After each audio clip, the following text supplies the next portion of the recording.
a fucking phony or he's out of his fucking mind. You know, talking to you about, well, in 1972, you know, dolphins were going to be extinct. Who gives a fuck, guy? You mean to tell me you're really interested about shit, or you just talking about this shit to be fucking interesting? The church of what's happening now avoids all that shit. Rule number 1 of the church of what's happening now is mind your fucking business. Rule number 2, mind your fucking business. Rule number 3, mind your fucking business. What that means altogether is nothing bad will happen if you don't mind your fucking business. That's number 1. Just mind it. Number 2 of the church of what's happening now, whatever they think they're expecting from you, give them something fucking different.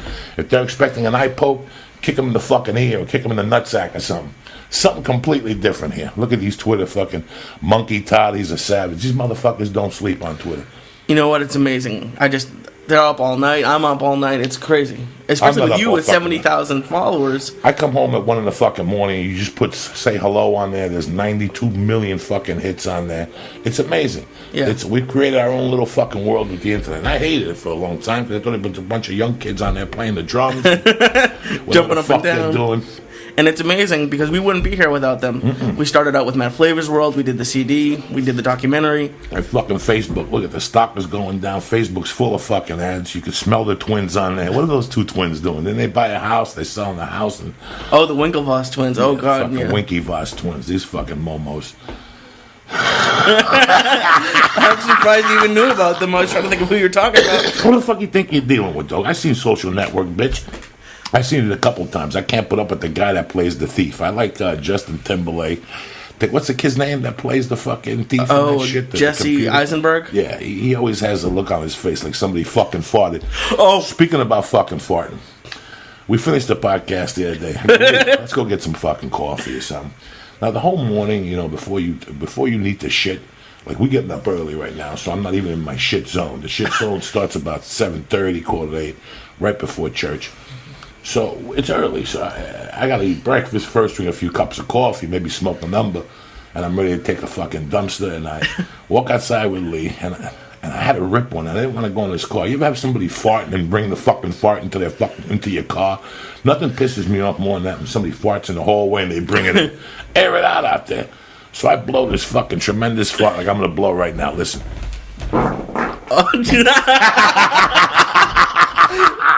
Just like that, I blow a fucking number. But you can't. Lee heard it in the car. Oh my God, so I heard it in the car. I'm a fucking real Jew. I'm not going to go in there with that ass stink around my muffler. I'm out there airing the leg out. I'm pumping it like a fucking dog. And as I look, I see a lady about 30 feet away. And she's about 90 years old, like a Spanish grandmother.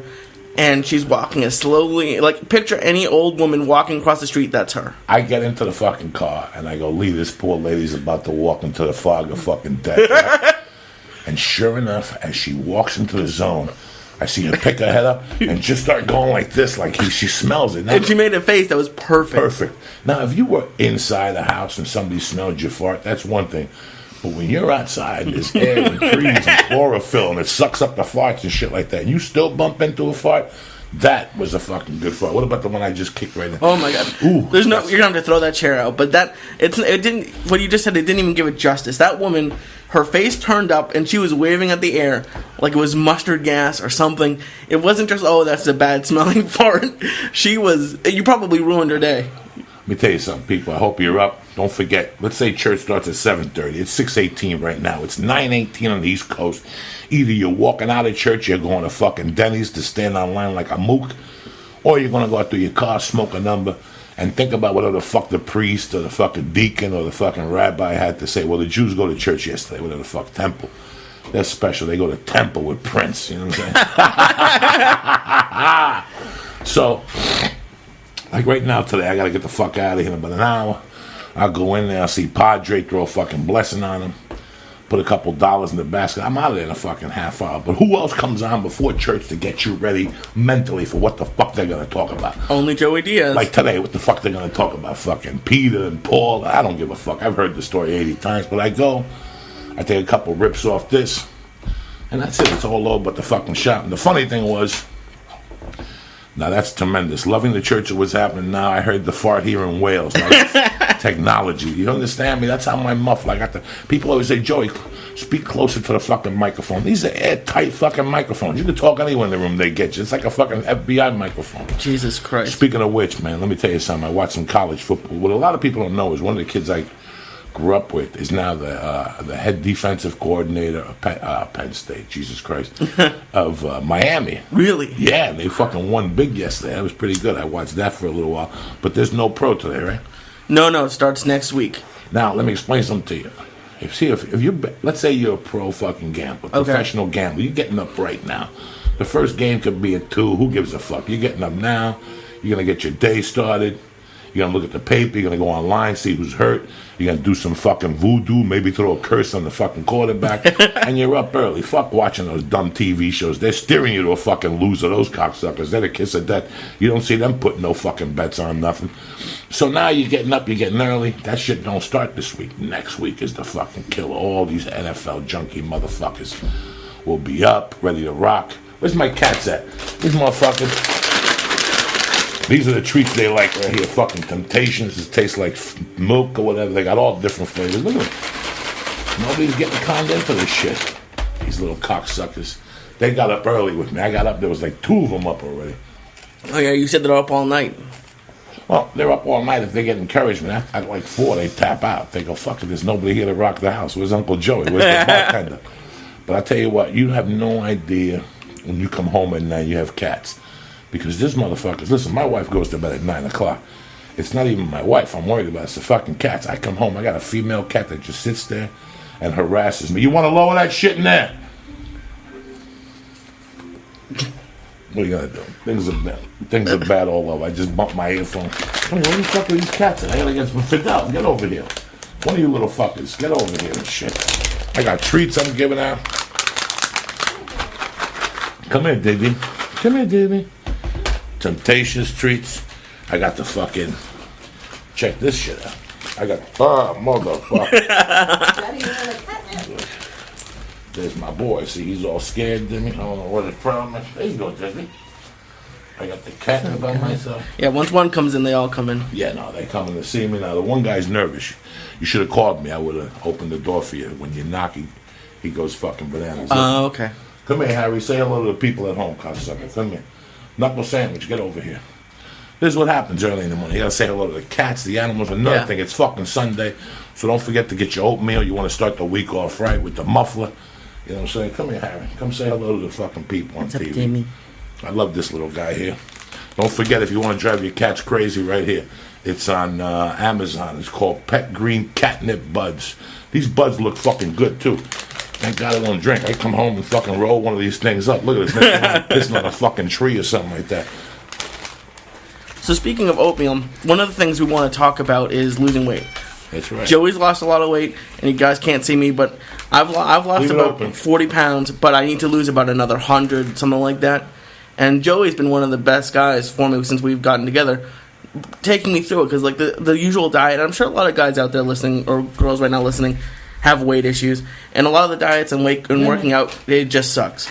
So Joey has the oatmeal. What else do you usually eat every day? I just put a banana in me. I'll fucking put a little oatmeal in me, a little Special K, and then I go for a little walk at about 8:30 when I take my wife to work, and then as the day goes, I'm basically a Weight Watchers guy. I'm always looking for new fucking recipes, you know. Mm-hmm. I got the Dolce book. So listen, man, it's like my religious beliefs.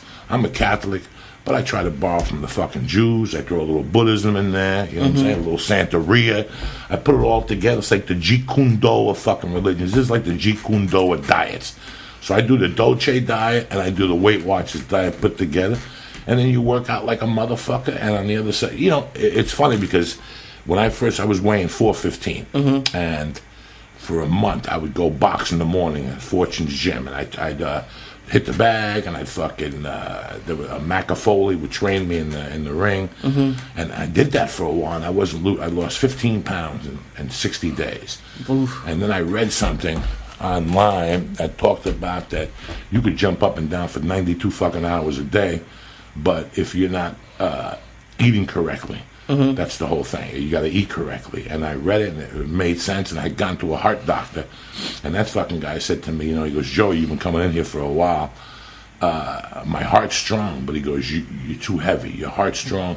He goes, you should do something. Why don't you go to see, what's that diet? Not when they put the fucking staple in your stomach, but the other one, when they shorten your stomach. Gastro bypass. Yeah. He goes, you should look into it. And he goes that he could talk to a doctor and give it to me at cost, and they could do payments. And I said, you know what? That's about 90 fucking needles. That's 2,000 fucking. I could see me fainting the whole fucking week. I go, forget about that shit. So before I looked into it, I had a friend, Marilyn Martinez, who died a couple of years ago of cancer. God bless her soul. But she was on Weight Watchers, and she lost a ton of fucking weight for a while. So I remember just walking into Weight Watchers, and it was just making little fucking changes. It wasn't making, bro. Let me tell you something. If a fat fuck like me, stoner, could lose weight, anybody could lose weight, because it's basically just switching it around. I went from eating, this was my old breakfast. My old breakfast was like 3 eggs sunny side up, a half a pack of bacon, toast, and about 3 cans of Coca-Cola. That was my old breakfast, and that was like what I would eat with my wife at 8 o'clock, 7:30.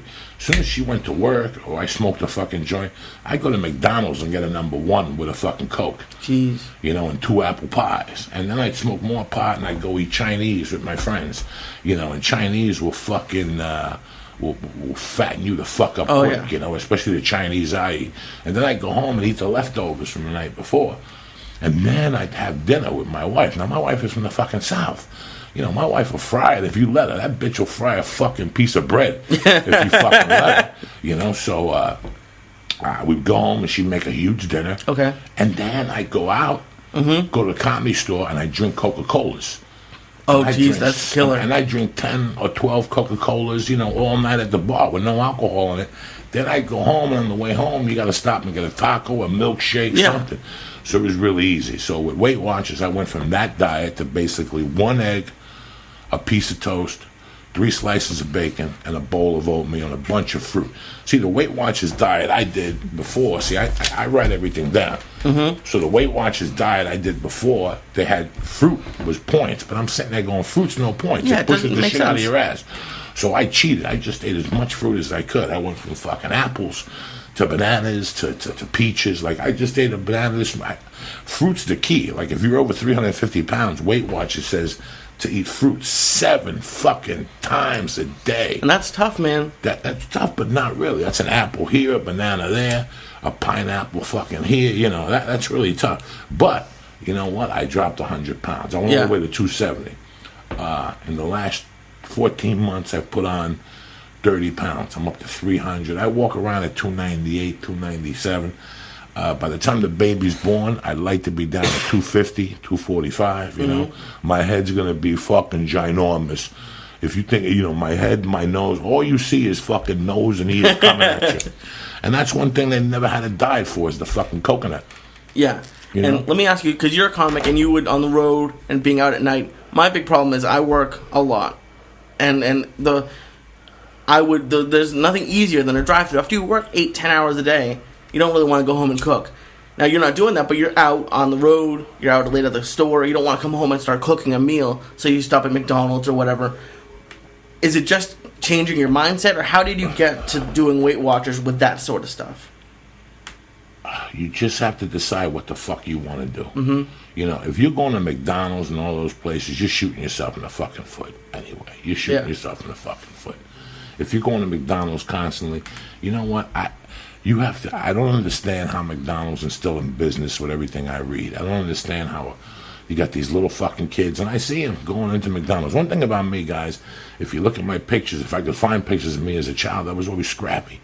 I was skinny. I didn't get fucking fat till my 35s, 32s. Really? Yeah, wow. I used to walk everywhere. I would walk. Okay. And, I believe in fucking exercise, but I got what's called sleep apnea. One of the worst things you could fucking do is stay up late, especially if you have to get up early, which is part of your problem. Yeah, I'm working You're nights too, problem. so it's tough. But here it is, man. Plain and simple. It's whatever the fuck you want to do. You want to lose the fucking weight, you lose the fucking weight. I'm telling you that it's not hard at all to fucking lose weight. It's harder in your mind. People think it's harder in your mind because Weight Watchers teaches you. For example, there's a place, Roma fucking Pizza, up here that they make sandwiches. Okay, now you could go in there. We could get a sandwich, 2 sides, chips, and a soda. Or you go in there and split a sandwich, get one side of red peppers in olive oil, which the only thing that has points is the olive oil, which is good for you. Yeah. And maybe get a glass of water or something. You could still eat. I could still go to fucking In-N-Out Burger and get a cheeseburger single with lettuce, tomato, no mayonnaise, and no fucking special sauce. I could eat a half order of fries because the burger with the points is 8. I could eat a half order of fries, which is 4, and then get a diet soda. So I just went to In-N-Out for 12 points. As opposed to 2 burgers, a large fries. 2 fries. burgers, a double fries, a milkshake, a soda. And you know what? At first you look at this meal and you go, I'm going to be fucking hungry, blah, blah, blah, blah, blah, blah. But you're not. After you finish there, you're not hungry at all. You're like, what the fuck, man? If I could do this all the time, it wouldn't be that bad. You know what I'm saying? Yeah, one thing you said to me when we started is going to Subway, which is you can get healthy food there, but when you go in there, I always think, I'm going to want the footlong. When you eat the footlong, you're full. If you had gotten the 6-inch and waited 10 minutes, you're going to be full. It's enough food. If you eat the 6-inch butt, let me tell you something, man. And I'm a fucking. I've always liked the best food. That's one thing about me. My mother did not let me eat fast food. Okay. I'm from Jersey. I grew up around great delis. Oh yeah. I would never let myself on a fucking I was in Nashville and there was a Subway and I go, let me go get a tuna. How bad could the fucking tuna be? It's fucking bad. Yeah. I'm sitting there one day like any other stoner on fucking the world, and I'm watching a commercial and they're talking about the turkey jalapeno avocado sandwich. Oh, jeez. Delicious. It sounds delicious. That's a delicious sandwich. If you take Thuman's fucking oven roasted turkey and you slice that motherfucker thin and you get a nice avocado and smear it and you put some jalapenos, maybe a piece of provolone. Yeah. That's a fucking dynamic sandwich right there. But when you go to fucking Subway or Quiznos you taste that sandwich and it's that fucking turkey salami shit. Yeah. How you gonna eat turkey? How do you call this a spicy Italian? This is a spicy fucking turkey. This ain't no spicy Italian. All that. You leave there and an hour later you're burping fucking cold cuts like a motherfucker. You're not supposed to be burping fucking cold cuts. Never. Yeah. So that's the reason why I don't go to Subway. I know that Jared said he lost weight with Subway. Wait, 5 years from now, he's got a hemorrhoid the size of fucking Mount Eucalyptus coming out of his asshole. Yeah. Because all that shit will fucking kill you. And the lettuce is petrified sometimes. It's just a little petrified. All that shit. You ever see the fucking people that work at Subway? They forget to put their gloves on. That's the crazy. worst thing for me. Customer service in restaurants is to an all-time fucking... And it's not even customer service at a restaurant. It's customer service fucking anywhere. You walk into these places and these kids just look at you like you're a fucking 3-headed fucking monster. Just either help me or don't fucking help me. I go in the stores looking to fucking spend $1, and I look at who's working there and how they treat you. And I've always said that in this economy right now, customer service is what's going to prevail. Yeah. Everybody has a cheap price. Look at fucking Amazon. You could fucking do Amazon for fucking nothing. Yeah. Go on and get delivery to your house. You don't have to leave. Shipping's you can free. Just stay home and mind your fucking business, and that's it. You know what I'm saying? Do you think it's commission? Because Best Buy and all those places, they don't make commission anymore. So what is their incentive to sell? What Best Buy, any of those electronic places, any store? I don't know of any stores that work on commission anymore. Do you? Yeah, people work on commission. I used to work at fucking Foot Locker. That's what I'm saying. I think in the past they did, but I know at least at the big electronic stores they don't work on commission. So that's why they don't know anything, and they don't. Actually, it was on Louis the other night. He went into a store and a salesman didn't know anything about it, and then when Louis didn't want to help him out, the salesman tripped him, and it was hilarious. But it brought up a good point that what's their incentive to sell? It's why at good restaurants, when servers can make money, you're going to get good service. At least in my experience. I don't know. What do you think? The fuck are you talking about? I don't know, man. I've been up all night. Well, if you go to fucking a nice restaurant and they know you're going to fuck... Listen, you should always fucking tip big. A lot of them, like my mother. My mother would get into a cab and throw the motherfucker at 20 just to know where she stood with the motherfucker before she even put the pedal to the metal, cocksucker. So they know where you stand, you know where you stand. You go to a bar sometimes, the bar's packed. You throw that bartender a fucking 10 spot and a bud and a rocket coke or something, they could stand around me yelling, me, me, me, me, me. You're going to still get the fucking cocktail first. That's old school type mentality. Yeah. That's church of what's happening now. You walk in there, you give that fucking guy a bud, you slip in his hand like a soldier. And you see what happens. Speaking of fucking church of what's happening now, let's break over for some fucking... Jesus fucking cookies here. I got these things last night. They're like 2,000 grams of fucking reefer and a little. These are the new Church of What's Happening Now. Is that an edible? Yeah, these are little edibles. Holy shit! They're really. What do you call those? Jolly Ranch is what you call them. Oh, good lord! And you fucking take them like this, and right now, if you're at home, get on your hands and knees so I can throw a fucking blessing on you and shit. You know. Jesus took the fucking juice, passed it around his friends, and said, "Drink from it. The holy blood. This is my fucking blood, the new and everlasting blood. Drink of it, and you'll live for fucking ever." And then he took after dinner, he took the fucking bread and he broke it and he gave it to his disciples and said, "Take this, all of you, and drink of it or eat of it. This is my body, the true and everlasting body of mad motherfucking flavor." Holy shit! So here it is. Boom. The church. Boom. Throw it, cocksuckers. That's how we're running here today. Where's these cats? Come see your dad, you fuck. Come here, mama. None of these cats are coming out. Lee's here today. Lee, what'd you get, a hooker last night or something? You got the fucking... You came in here, you put the Malouk on them. You know what I'm saying? I'm sorry, man. Usually they like me. I don't know what's going on. Come on, Gray. You don't want to say hello to the camera, cocksucker? And I'm going to show you. This is Gray. This is my girl. Mm-hmm. Oh, Gray's great.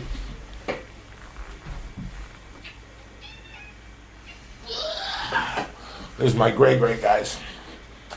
This is my little girl. She's not that little either. She's about fucking 10.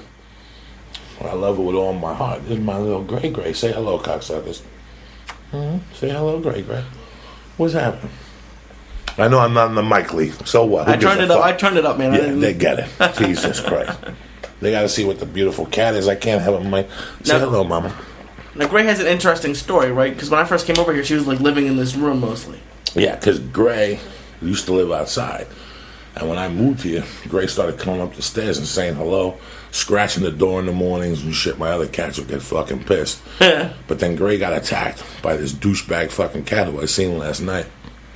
He ripped open her little back. Oh. So I couldn't find her. She wouldn't come home. So me and my wife went hunting for Gray, and we found her around the corner. And we brought her back, and the landlord downstairs took her to the vet. But the problem was, once she came back, she wasn't allowed to go back outside. Okay. And she's already got dogs downstairs. That's right. This is my little girl. So I brought her up. I didn't want her to leave. She had grown up around here. She knows the ins and outs. She's not allowed to go out no more. Besides, I couldn't have her out. Look at her. She's my little black and white girl. Who says I hate black people? That's right, cocksucker. And that's it, guys. We're here. We're queer. It's a beautiful Sunday. This is like a run-through today. I wanted to just get out and I'll see you guys. Last week was just a run-through. We're probably going to start tomorrow officially, correct, Lee? Yeah, we'll start tomorrow. And like people who've been asking, you can watch this on Stickum. It's if you just go to Joey's page, like a couple hours later, it's like YouTube. It takes a while to upload it. Everything will be there. The other one we didn't put up on iTunes. It was like a kind of a test. This one we'll put up, and it'll be up probably tomorrow, and everything will be up the day after. And just a reminder, we're looking for opening songs. And we got a couple, and we got some saying, oh, use this song, use that song. What we want is you guys to make us a song without anyone else's music. And send it to Church of What's Happening Now pod at gmail.com. Do it to Joey's Twitter at MadFlavor. Do it to me at Lee Syatt. Just give us whatever you got, man. Just do what you got. Put it down. Fucking get a ukulele. You know what I listen to, guys. You know the fucking style of music I listen to. I listen to a lot of fucking crazy shit. And that's weird, man. I appreciate the people who did listen, sending me some emails and saying they've been listening to Aerosmith Rocks. Because, like I told you once, I told you a million times, guys, it's one of the best albums. We're going to start counting down. Every time I get on, or every couple of days, I'm going to drop a new album on you. And there's thousands of them. I mean, listen. An album is not just 10 songs. It's the fucking order, the way they put it on there, the way you could fucking feel it going on there. Led Zeppelin 2 is one of my favorite fucking albums because how they dropped it on there. Look at this shit. Watch out, Greg. That's okay. She's a good lady. Put her on there. Pink Floyd, The Wall. Pink Floyd Animals got 4 songs. You know, Alice in Chains, Dirt.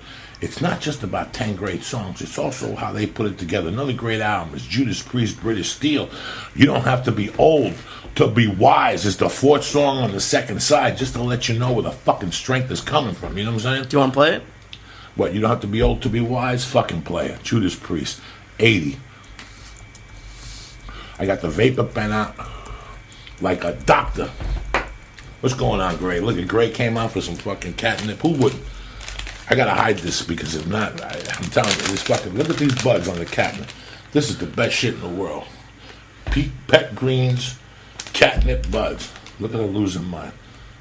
Come on, Gray Gray. Gray Gray don't fuck around. You know? No. What happened? No. I'm saying she doesn't fuck around. Nah. Those fucking candies are good. I'm gonna have to eat another one, you know what I'm saying? Here we go. I was so bad I robbed the fucking jewelry store. That's how bad. Desert Plains was on there, and you got another thing coming or whatever. I can't deal with that shit. This is a badass song right here. But anyway, let's go back to Aerosmith Rocks. Play the whole fucking album. We're gonna go over a couple songs here before I gotta go to church. Let me tell you something. I'm going on my second Body of Christ Compels You. Do you have a specific song you want to play from it? We're going to open up with the first one. Back in the motherfucking saddle again, bitches. And where's my Facebook people? Fucking Facebook. Too many Christians are on fucking Facebook. They really... You said that. Did something happen, or you just saw it? And... I could just tell. Facebook is like... I don't know. It's like going to the business part of town that's closed on fucking Saturday. It's like the business bar as opposed to like the fun bar. Twitter, you go on Twitter, put a syringe up there, and somebody will come back with a fucking grenade at 1 a.m. Yeah, of course. You know, Twitter's always alive and kicking. Don't forget, if you want to save your lungs, I hear the Eureka Vapor Pen Novo Organic.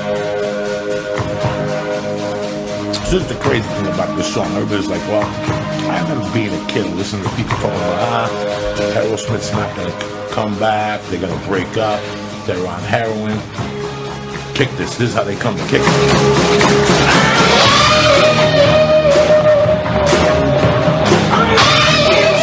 They came back. Let motherfuckers know that's really crap. There was no Twitter then, no Facebook. Celtics were in first place in 75. Boston Red Sox were playing the Cincinnati Reds. I mean, it was a different fucking society. Yeah. 5 little dirty motherfuckers out of Boston became fucking one of the best bands in the world. You gotta give these guys credit. Look at Graham, top of the table like she owns the fucking thing. Play that fucking music. Yeah.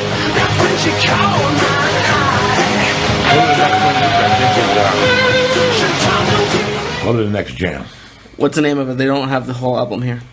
They don't have the... Yeah, they do. Here it is. Okay. Who do you think you're dealing with, dog? They got Aerosmith, everything on YouTube. It's Last Child. Listen to fucking Joe Perry's guitar on Last. There's always a... And I'll tell you one thing about Aerosmith. It's not just Rocks, that's a great album. Get Your Wings, the one before that, is a great album. Draw the Motherfucking Line is a great album. The one, even the last Aerosmith album, where I think Joe Perry left. No. Yeah, Joe Perry left first. Joe Perry went on and started a band for a while. It was called the Joe Perry Project. And I seen him open up. Hart opened up for them in 81. At Kevin radios. Hart? What, are you fucking retarded? I don't Kevin know. Hart. It's 1981, Oh, okay. Kevin Hart. Hart, the fucking fat chick and the skinny blonde chick. Fucking Kevin Hart. This is what I got to deal with. Where is it? Where's Last Child? The good addition here. I'm trying to fucking take these guys into a psychological journey. All right, let me get a good version. We ain't fucking around here. I want these guys to learn something. Why do you think the church of what's happening now is coming up twice a week? People are fucking confused. I want you motherfuckers to stop with your fucking... Maybe you know the song better than I do. Yeah, don't worry about it. Fuck it. Just go on home. Listen, I don't give a fuck what you gotta do. Go to Amazon, go to your grandmother's house, look through her album collection. If she ain't got fucking Aerosmith Rocks, your grandmother was not a fucking cocksucker. So maybe that's why she's over there alone and shit, going to bingo with the fucking priest and a bunch of other ugly women. What the fuck am I talking about? You know what I mean? Look, at Superbad came in. For some reason, my allergies have been bothering me. Oh, they're awful. I don't want people to think that my nose is leaking because I was out doing fucking bumps in some fucking Puerto Rican. It's so funny, man.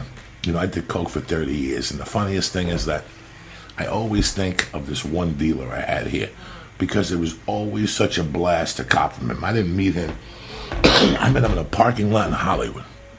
You met him in a parking lot? Yeah, like we were just talking one night. He came up to me, this Mexican guy, and he's like, "You know anybody looking for shit?" And I was like, "Yeah, me." Fuck yeah, I do. You knocked on the right door, and he talked to me in Spanish. Que tengo esto, way. I go, all right. He opened up his hand. He had a Coke rock in his hand. I took it. I go, how much? He goes, before he even gave it to me, he wanted to make sure I wasn't a cop. So you know how these fucking momos nowadays, excuse me, are you a cop? This motherfucker just took a Coke rock and put it in my nose. He didn't play with you. Wow. And you didn't fight it. You didn't he just put that little rock in your nose, that make sure that you weren't a fucking cop. Okay. Then he did business with you. So he gave me the Coke rock and he goes, listen, if you ever want a cop, go by Western and Sunset there. There's like an old building or whatever the fuck there is there, McDonald's, and there's a Burger King on the corner. You ever go over there? There's like it's like and it's really empty at night, that area. You would think that Western and Sunset would be busier, but it's kind of weird. So he goes, just drive over. I go, do I beat you? Do I beep you? Do I call you? He goes, no. Just go to Western and Sunset. I'm there after 11. Don't worry. Drive around and I'll find you. I'm like, drive around, I'll find you. Yeah. And sure enough, you get to fucking Western and Sunset. You drive down the block, go around. There's like a Thai massage place. You make a left, and you come right back to get to Sunset, and you drive back the other direction going west. And all of a sudden, like I passed Western, and I'm driving, and I look out my rearview mirror, and I see this fucking Mexican guy chasing me. And I'm like, what the fuck? And I go, oh my God, it's him. So I pull right over on Sunset, and he would come up to the car window, go, hey, how you doing in Spanish? Get on the way, what's going on? And then he fucking just put a rock of Coke in my nose while I was driving, and then he go, what do you got? And I give him the money, and he go, open your hand. And he put the fucking Coke rock in your hand, you put it in the middle compartment, and head home before the fucking cops come out. That was hysterical. Another night, one of the funniest cops I ever had. I was living in Jersey. It was like, was it 94? It was the late 80s. And me and my buddies were hanging out. Hold on, watch this fart here. Santana! That's a good fart right there. These cats will blow after this. Ooh, that's a good breakfast blend. Oh, thank God your fans on. As they call it. So we went over. I'll never forget this. And my buddy goes, listen, we're in the city. Why don't we just fucking cop in the city? So we pull over, and there's this black hooker, and she's kind of cute. My buddy pulls up there, and she's like, where the fuck can we get some blow? And the bitch is like, right here. I got it or something. My buddy goes, so how much for a gram? We didn't even know. We had nothing. We knew how much a gram was in those days. Mm-hmm. My buddy goes, what can I get for $100? Okay. That's what he asked her. And she goes, give me the money. And he gave the money, and all of a sudden she goes, put out your hand. And he put out his hand. He goes, both of them. And he put out both hands. Yeah. And she just went in her purse and started emptying these little crack vials of fucking blow, like 20 of them. She's like, Jesus. And we're like, what the fuck? We didn't know what crack was. We were still confused. It had to be like 84 or something. Okay. 90, 80. And we look at it, and we're like, what the fuck is this? And she's like, that's crack, bitch. You just got yourself some crack. And we're like, how do you do this? And she's like, you got to smoke it. And we're like, where do we smoke it? And that bitch had a pipe that she was smoking. We gave her like $20, bought the pipe from her and shit. I'll never forget, I smoked it. The next day I had to brush my teeth with fucking gasoline. Oh, God. That's something I've never gone into. Just anything other than weed. I've never. Thank God. You don't need fucking nothing. All you need is reefer. You don't even need fucking alcohol. I don't like drinking that much, man. No, I've never seen you drink. I don't like fucking drinking either. And people that get drunk, sometimes they just I don't know how to expect it sometimes. I don't know how to. Like, I went to Denver, and I was doing the show with Joe, and we were having a great time, and I had a great time in Denver with the people. And next night I went to the UFC. You know that the Mad Flavor World you made me when I'm talking to the kids? Oh, yeah, and the girls dancing, yeah. Right. So I'm there talking to these fucking kids, watching the Frankie Edgar fight, and right away a girl comes over. Mm-hmm. Right? Some fucking drunk girl trying to light a cigarette. Yeah, I hate drunk girls. Oh. They're the worst. Now I'm watching. I got my eye on the fucking camera. The phone, the TV is right there. I'm fucking watching this. I'm watching this. It's like a minute in. The rounds are 5 minutes, right? And there's 5 rounds in this fight. This bitch popped out in the second round and sat there next to me and started asking me questions and poking me. And she's like, you have to walk over and meet my husband. I'm like, listen, I'm watching the fucking fight. I'm surprised you let her go past 2 seconds. No, bro, I had my eyeball on the fucking fight. She could talk all she wants, It's not being rude or whatever. I'm watching the fight. Yeah. Somebody gave me a ticket to come in here and watch the fight. We go down there at the fights, I usually don't want Joe to go by himself, so I go at 4:45 with him. So I sit there the whole fucking night. Oh, by Jesus. 6 o'clock, the edible has kicked in. I'm fucking racked, and I'm on my way. So I like to walk around. You just can't eat those fucking hot dogs and pretzels. You walk around at most of these arenas today. They have real food.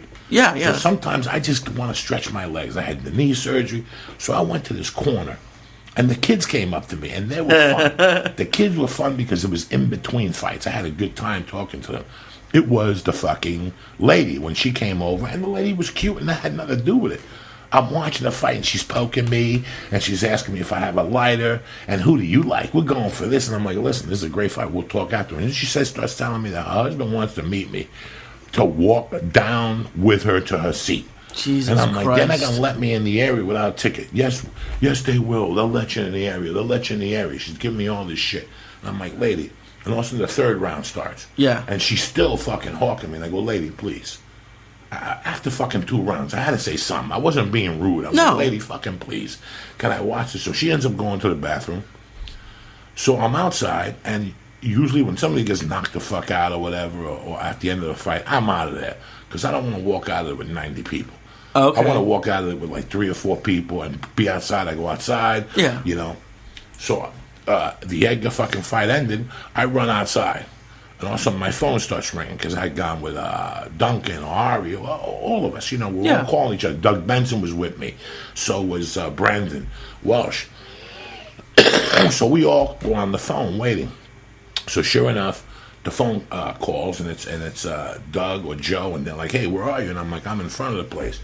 I'm not fucking kidding you, Lee. A guy comes up to me behind me and right in my ear goes, "Da, Lucy Snorbush," right? And I'm oh my God. And I'm like, can you hold on for 1 second? Because I can't hear them. Yeah. He's like, Lucy Snorbush. And he keeps yelling Lucy fucking Snorbush in my ear. Lucy Snorbush, Lucy Snorbush. I finally go, hey, you fucking cocksucker. Can't you see I'm on the fucking phone, you fucking douchebag? That's the worst. What the fuck is wrong with you? Are you that fucking drunk? I go, let me finish I swear to God, I go, let me finish the fucking conversation, and then I'll do whatever the fuck you want. Yeah. Lee, do you know I turn around to talk to Joe or Doug, and again the guy yells in my ear? That's why I don't like alcohol. And I was like, are you fucking kidding me? I mean, and that's the shit that gets me all pissed off. Listen, man, in my life, even when I was a child, I never approached nobody. I approached Julius Erving, and I think I blinked at fucking Richard Gere in the studio tonight to see if he would suck my dick. But, somebody's on the phone. I mean, the way I was fucking raised, somebody's on the phone, you wait for them to get the fuck off the phone, or you do what the fuck you gotta do. I don't know who they're talking to. You see somebody on the phone, that's just a polite thing to do, is, to see who the fuck they're talking to and just say, excuse me. Not even. You're on the fucking phone. Yeah. But these people that come into my ear, and I enjoy doing the podcast, and I enjoy doing everything the fuck I do, Lee. If not, I wouldn't do it. I don't do this for fucking, I don't do this because I want to do this. I do this because I like talking to people. I like doing stand-up comedy. I love doing this shit. But that's the one fucking part that just kills you when you try to tell somebody, hey, when you come up to me after one of my shows, I'll basically do anything with you. Yeah, you're out there probably for at least an hour after the 2 hours talking to people. I love it. I love it. I want to know where you came from, what made you drive. People will say to me, hey man, the story about this helped me go through this morning. We're talking about being a fat fuck like me and trying to lose weight. All this helps. People connect with you for a certain reason. You know? And that's what I always knew. Like, for years, I didn't connect with people because of my comedy. If you don't have to see me 5 years ago, you would have probably thought I was funny or whatever, but you weren't going to go home and look me up. It wasn't until I started talking about mugging hookers and but with the mugging hookers, I also shared other, positive fucking experiences. Yeah. And I only mugged one hooker. Only one. One time. Then you feel fucking You get bad. one. Yeah. I never liked doing none of that shit, Sometimes when something bad happens to you in your life and you get angry at society, you get angry at yourself, you get angry at the fucking God that you worship, whatever the fuck, you tend to do shit that you don't really want to do. You just do it maybe to fucking cover up the pain. Maybe that's what I did at that time. You know what I'm saying, Lee? Yeah. Lee, what's going on? If you're going to play music for me, don't make me have to fucking play music over here and me switch this motherfucker up. I told you this before we did the podcast, that we got to figure out how I can play music on my end, because I know this music. I know all these songs. and I know where to go. All right, the next one I'll plug it into yours, and you can play. Yeah, because I gotta control the music over here. No, I can't give the people what the fuck they want. You know what I'm saying? All right, you know the music, so I gotta love the music because I gotta give these motherfuckers something to get fired up about. I mean, this morning I played a couple songs, but they weren't. I'm getting fucked up on those candies. Oh, really? Oh, yeah. Just hit you? It may be time for another one, bitches. It's the Lord's Day. And it's not even 7 a.m. yet. Not even 7. Who gives a fuck, man? Listen, this has always been a great jam for me. I always like Black Sabbath, Into the Void. You know, the first time I bought Master Reality, I wouldn't fucking listen to it. I listened to it like once or twice, and I was scared. And I never fucking, liked it again. And then finally, as I got older one day, I fucking listened to Master Reality, and I really dug it again. Put on a little Master Reality, Lee. See what you got for them. Which one? Black Sabbath, Into the Void? Fuck yeah. All right, so I'm going to play it for us first, see if you like it, and then if it sounds good, I'll play it for them.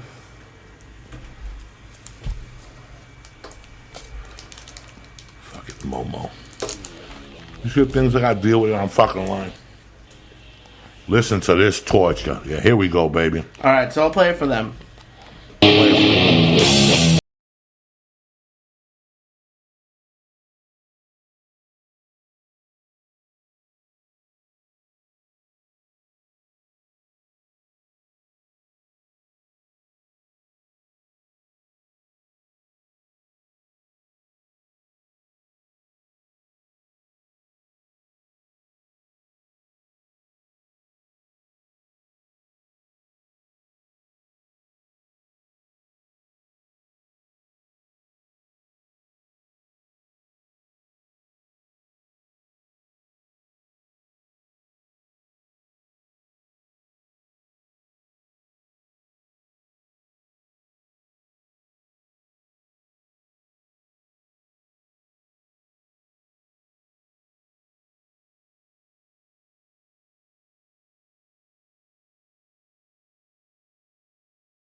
Okay.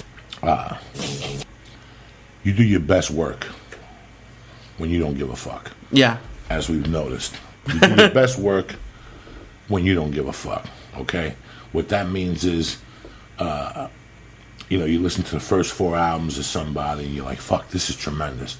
And then what happens is they got a little money thrown at them and they're not as hungry. Listen, everybody should have a great first fucking album. It's the second album that fucking kills you. Yeah. Everybody should have what was the question? No, I was talking about the like we talked about last week how the lead singer of Aerosmith was on American Idol and Ozzy had an MTV show. Like, just when you see your heroes doing stuff like that, like you're talking about, they did heroin and they didn't care and they did all this awesome music. Well, now they got money thrown at them. Yeah. And I was an Ozzy fan when fucking up to Black Sabbath. And I was an Ozzy fan for the first 2 or 3 albums. Then it went into a different direction. He was barking at the moon. He was doing all this shit. And it didn't really catch on for me no more. But it's like us right now, I come on here for a long time.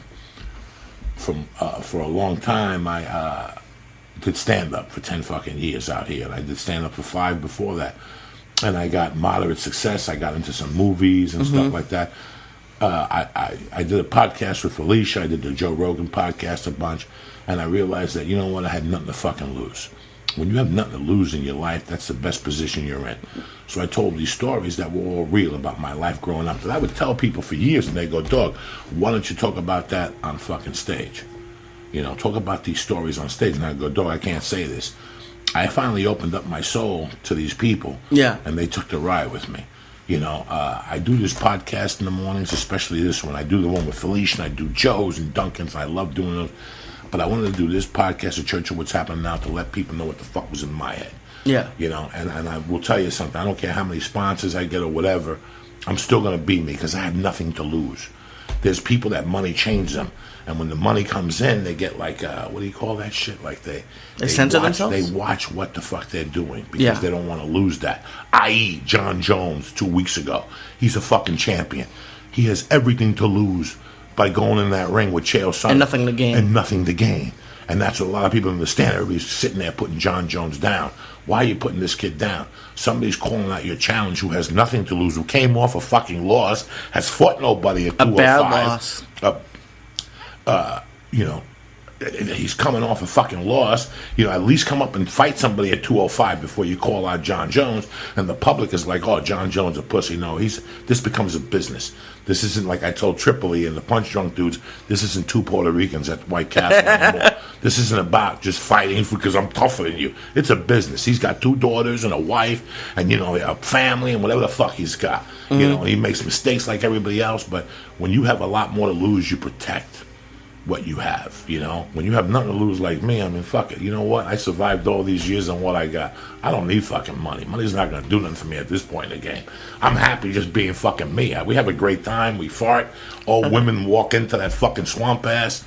You know what I'm saying? So, that's what happens. You know, when Ozzy got that reality show and I heard about it, I'm not going to lie to you. I grew up on Ozzy, bro. If it wasn't for Ozzy, I'd be fucking dead. Yeah. I believed, you know, Master Reality. I believe Sabotage. I was telling Duncan and Burke that I would go home at night, you know, just to move on to the next level of my life after I was a kid and my mother died. I would go home and do a hit of acid and listen to what do you call that shit? Black Sabbath Sabotage. I would really listen to it and see what he was saying. So when he got the reality show, absolutely I turned it in. I turned it on, turned it in. I should have turned those motherfuckers in. I turned it on and watching. Yeah, part of me, it broke my heart. That was my childhood idol.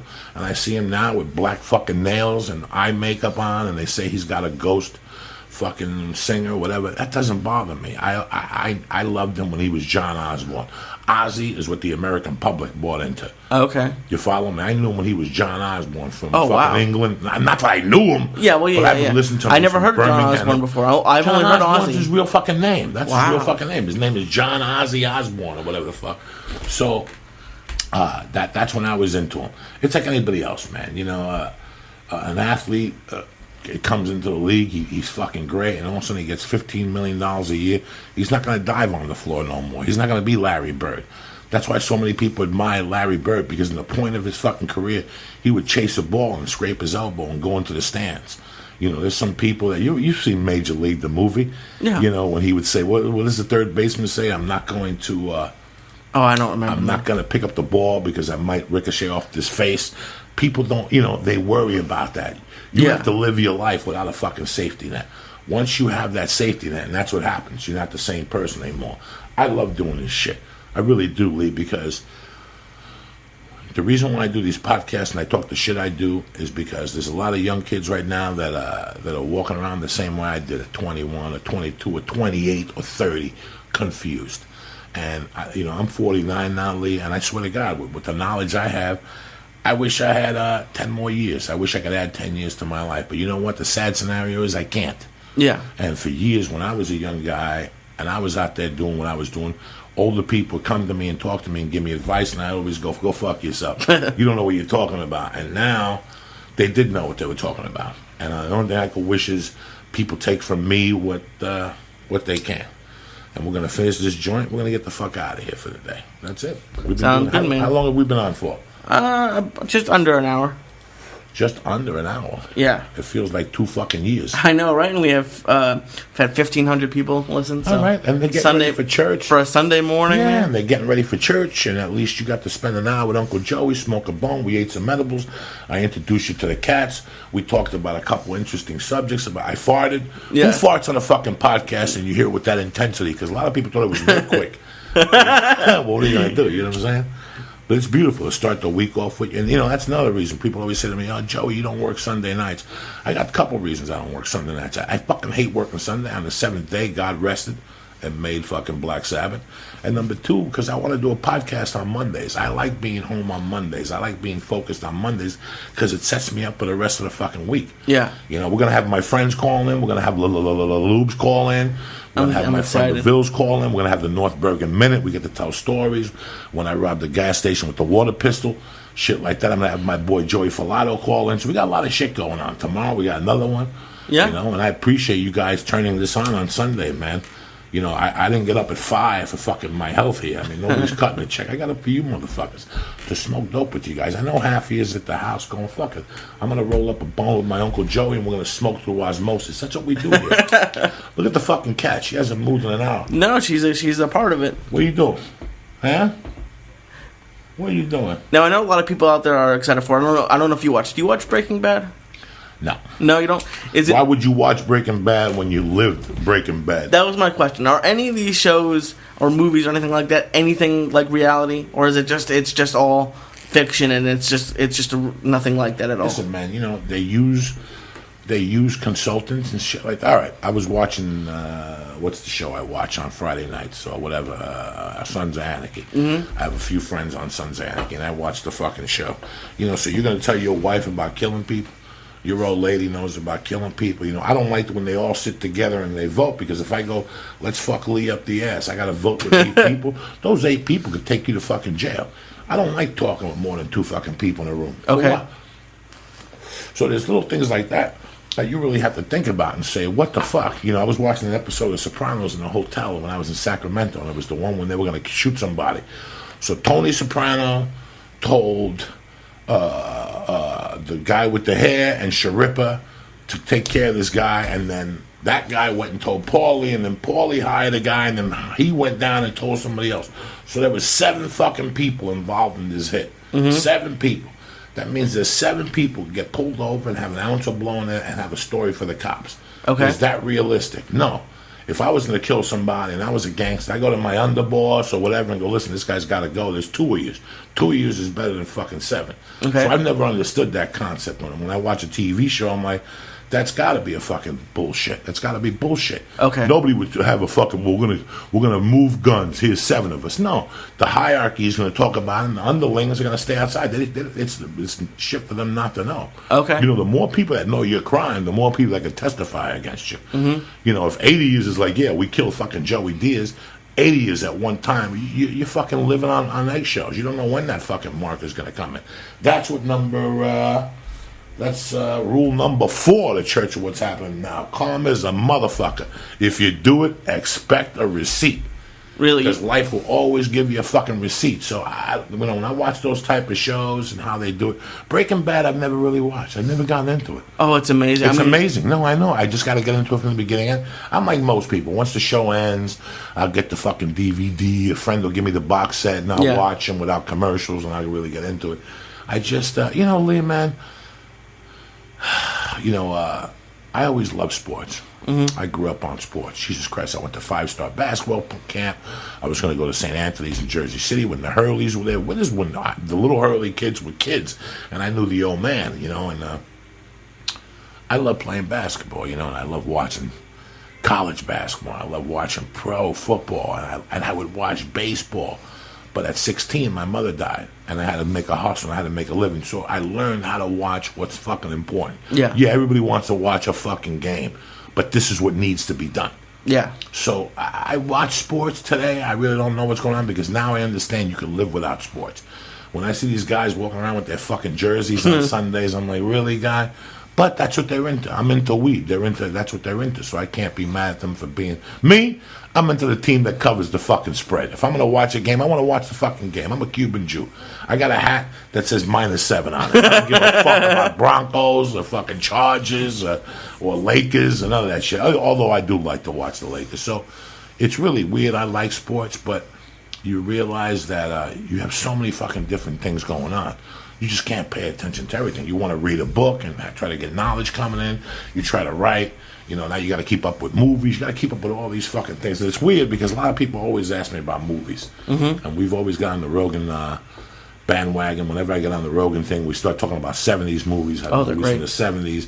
And you know what? They're great, but they're a little slow for most people. We're from a fucking we want it situation. We're from the church, or the new church, of what's happening now. We want it now. So it's kind of fucking tough to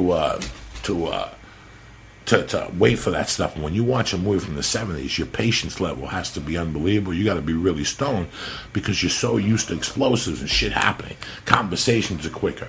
So the movie for this week, I'm going to give you guys, that's a fucking classic. What can I give them, Lee? A nice 70s. It's a great fucking movie that I realized last week, guys. I'm going to give you a movie in the martial arts genre. See, and here's the problem with it. That a lot of people, they released all those Bruce Lee movies with different titles. So what was released as The Chinese Connection is now Fist of Fury. Okay. The way I look at it is the Fist of Fury was the first one. Chinese Connection is when his teacher gets killed and he avenges his teacher and he fucking fucks up the Japanese school and he hangs him. Let me tell you something. If you have time this weekend, please watch the second Bruce Lee movie, which is The Chinese Connection.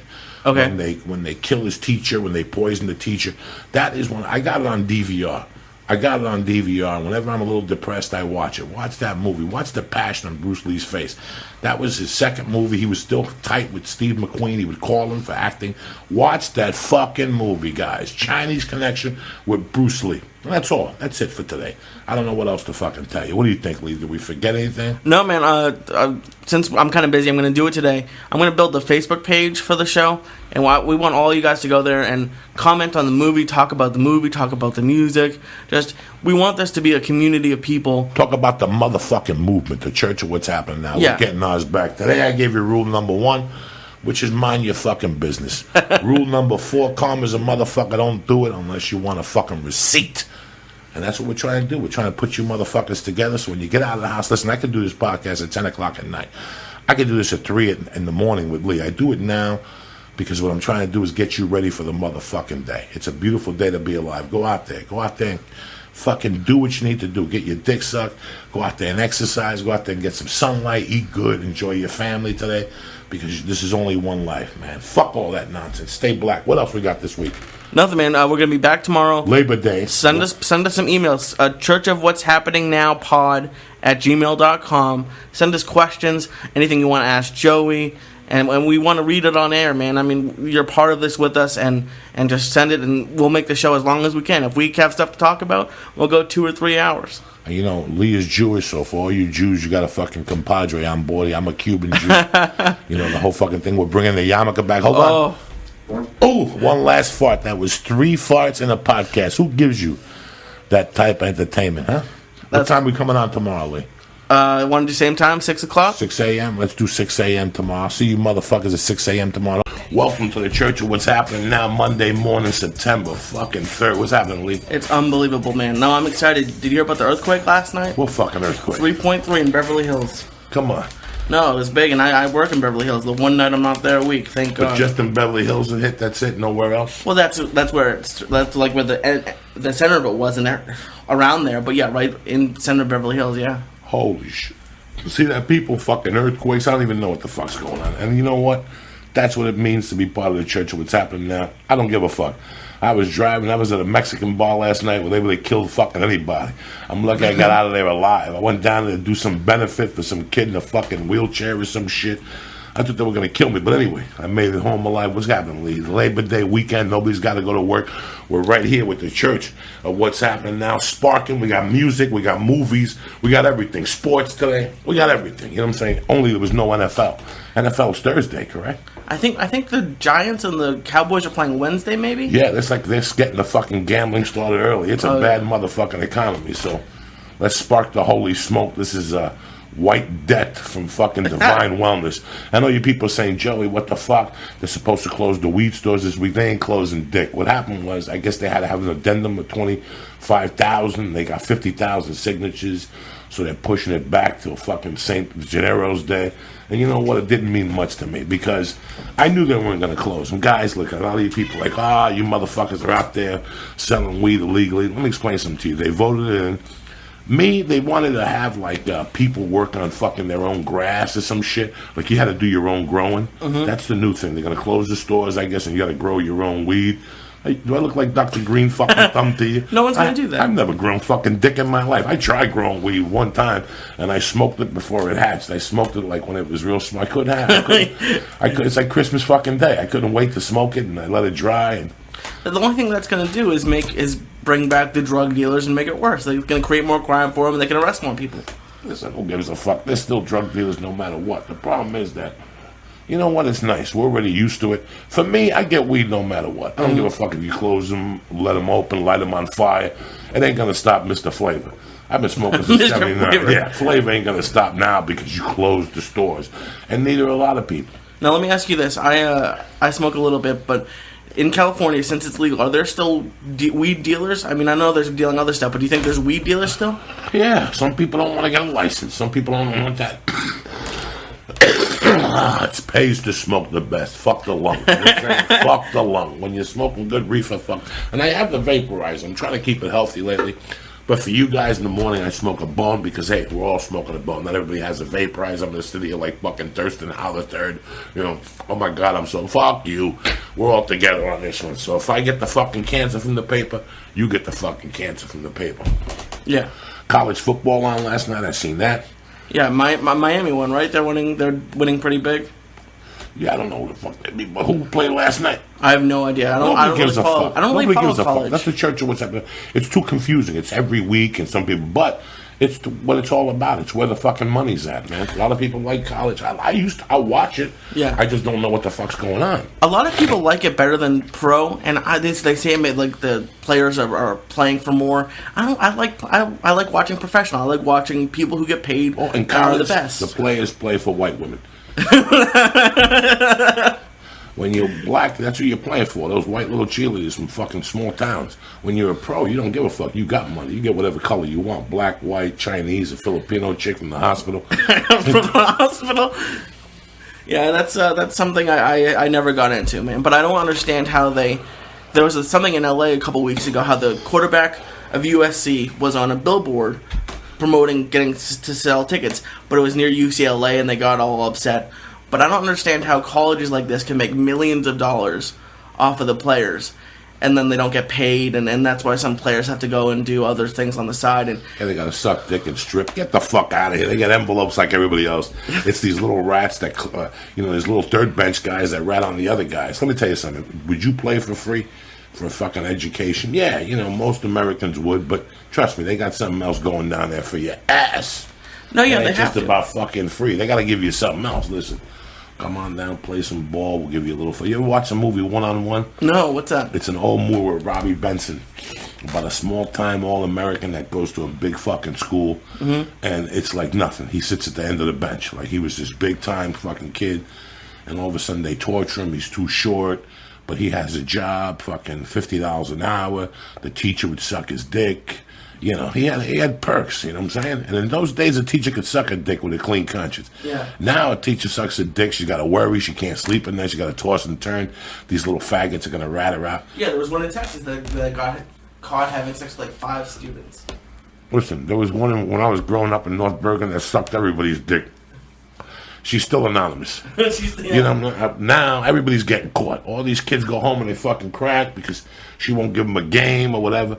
In my day, you got your dick sucked on the B and everybody was fucking happy, Yeah. Nobody fucking complained. These little fucking faggots today, they go home, Mommy, the teacher sucked my dick. What the fuck is wrong with you? How are you going to cop to that shit? Exactly. You don't say a fucking word somebody sucks your dick.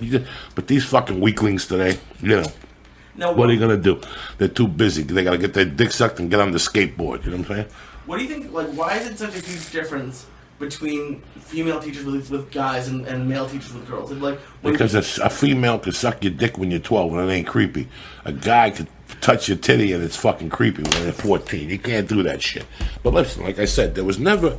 I grew up in a different time. There was never a fucking sexual deviant guy in my school, but there was some sexually deviant fucking teachers. I was an ugly guy, so the chick didn't want to suck my dick, you know. She didn't suck my dick. I'm not going to sit here and tell you she blew me. The teacher that was sucking dick in high school never sucked my dick, you know. She sucked other people's dick, but I was an ugly fuck, so they didn't bother me. But none of those kids till today, nobody knows about that teacher. That teacher's still fucking teaching and dancing and whatever. She's about 60 now. She ain't sucking no more dick. But back in the day, she was giving head in our school. And that's just the way it works out. That's it. What are you gonna do, Lee? You know what I'm saying? I don't know nothing about no fucking billboards. Why are you talking to me about billboards and quarterbacks? This is the church. What's happening? I don't know nothing about this shit. All I know is who covered the fucking spread. That's all that you need to know about sports. That's it. Anything else is background fucking music. When I was a kid, I'd sit there for hours and watch basketball. And then as you get older, you got all this shit going on and you don't watch that much. Like, I don't watch that much baseball till October. I like baseball. But if you think I'm going to sit there all fucking summer long with a hat and a kazoo at my house doing the wave solo, and I went to a couple Dodger games. They're a fucking blast. I might go to one. I go to Costco. I get 2 fucking tickets for $25. Yeah, they sell. And you get floor tickets and they give you a hot dog and a fucking soda. Jesus Christ. Yeah, I love baseball, but it's just... You can't. You have to be there. Watching it on TV is murder. You go to the game, you smoke a fucking number. I went a couple of weeks ago. Let me tell you something. Those hot dogs, they'll go right through your asshole. Eating a hot dog until they... And they gave you like the first one. The first one, I took a bite of it. It tasted like tofu. Then my uncle goes, no, don't eat those. You got to eat the fucking all beef ones. The all beef ones tasted worse than the other ones. Then they had a higher level, the black Angus ones. Let me tell you something. There was no Angus in that fucking hot dog. It was just black. I mean, the hot dog was even fucking gray. Ugh. So forget about eating. The only thing about Dodger Stadium is they have like they have other type of restaurants. Like they have mean garlic fries. But you know what, man? You go to those things, you eat a hot dog. So I'm already fucking full. The games are at 7. Yeah. You know, what I did, my uncle's a fucking peanut guy. So he ate 92 fucking bags of peanuts, my uncle. You know, he's 76 from Cuba, old school. That motherfucker eats more peanut. There was Ari Shaffir is the only Jew that could eat a peanut like it's the end of the world. The UFC will get fucking stoned and he'll buy a bag of fucking those peanuts with the shells. Yeah, I love those. My uncle killed him. My uncle did 3 bags in fucking 9 innings. Jesus Christ. I helped him. You know, I'm not going to sit here and tell you that he was a fucking solo artist, that he was, you know, he was Joe Perry when he left Aerosmith. Speaking of Aerosmith, you know what? I never broke down that album the full way, and I feel bad. The album of the week this week, by the way, the Church of What's Happening Now is coming at you 2 times a fucking week. Monday early to get your week going nice, and Wednesday early in the midweek. Sometimes you fall behind, you forget to wipe your ass, it's fucking Wednesday, and all of a sudden Uncle Joey shows up and says, hey, it ain't that fucking bad of a day. It's a beautiful fucking day to be alive, by the way. It's Monday. I love being home Monday mornings. If you have a good Monday morning, it makes the rest of the week go by early. People always say to me, oh, you don't work Sundays in comedy. You know why? Because I want to be in my bed fucking Sunday night, so Monday morning I wake up, play a little fucking... Tony Bennett, I want to be around. Play a little Tony Bennett, I want to be around. Every Monday when I was a kid, every day when I was a kid, I'd go to my mother's bar. And she'd open up the door, turn off the fucking alarm, and she'd go to the jukebox, turn on the fucking little game that you go back and forth. And on Mondays especially, she'd get a glass of water, put it on the table, and she'd play I Want to Be Around because it was her and my father's song when they came from Cuba. You know, I don't know when Tony Bennett wrote the fucking thing, but she would play that first every day out of respect for my father. It says it was a number 14 Billboard hit in 1963. That's tremendous. Play the fucking song. Now you want to be Casey Kasem, cocksucker. That's what it says on YouTube. All right. 63, that's the year I was born. I didn't know that it was in 63. So every time my mother would go to the fucking bar, she'd play this song first, just... to give a reference to my father. So every Monday mornings, what I do is I get up early, I make the coffee, I clean the fucking litter boxes, and I get on here and I play I Want to Be Around, and I respect every fucking Monday morning, and I love it. Sometimes I do it during the week, too, first thing. Lee, what are you looking for? Nothing. It doesn't want to play. Give me a second. Keep talking. You know, it's right there, Lee. It's 2 clicks away. It's on it. I'm clicked on it. It's just the video's not playing. Give me a second. Keep talking. I thought you got the fucking U-verse. I did. Cocksucker is what I'm talking about. I gotta watch Lee. Even though he's Jewish, I love him to death, but I gotta watch him. We're bringing back the yarmulke, people.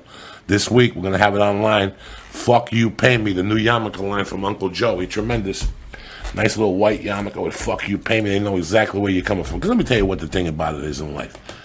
You know, a lot of people are kind of half a phony because they want people to know, or people to lure, or they want people to think that they're nice motherfuckers or whatever. I'm how I am. I curse in front of people. I'm how I am because I want people to know where they're coming from. When you're friends with me, this is what the fuck you expect. This is why I'm like, here you go, beautiful. You got football this week. You got the day off. You go to a barbecue and grill at your buddy's house and scratch your fucking nuts all day. I think there's a Law and Order marathon. There may be not. Oh, there's always Law and Order. I work nights, and that's the best part about working nights. Is on 2 o'clock, TNT, TBS. 2 or 3, but they cut them them. down. They've been replacing them with the fucking mentalists. They pissed me the fuck off lately. A little fidget guy with the fidget fucking girl. You know, I like the show. It's a good show, but Law and Order is a staple. Been around for 25 fucking years. You're going to change it up on me now. Yeah. 2 o'clock sometimes I come home. I'm running around all afternoon.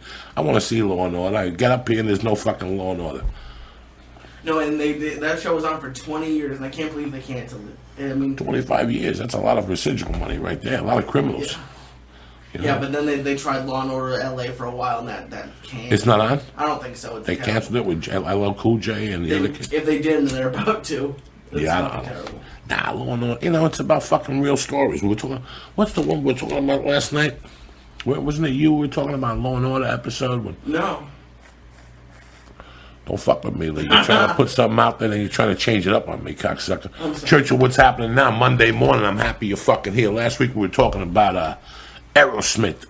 You know, I was telling Lee, yes, I was telling Eddie Bravo last night that, you know, sometimes you have all your life to have a great first album. Yeah. Then your second album usually tells you what's going on. The reason why I like those older guys, especially Aerosmith, was their third album is a masterpiece, but so is the second album. Get Your Wings. Don't get us confused here.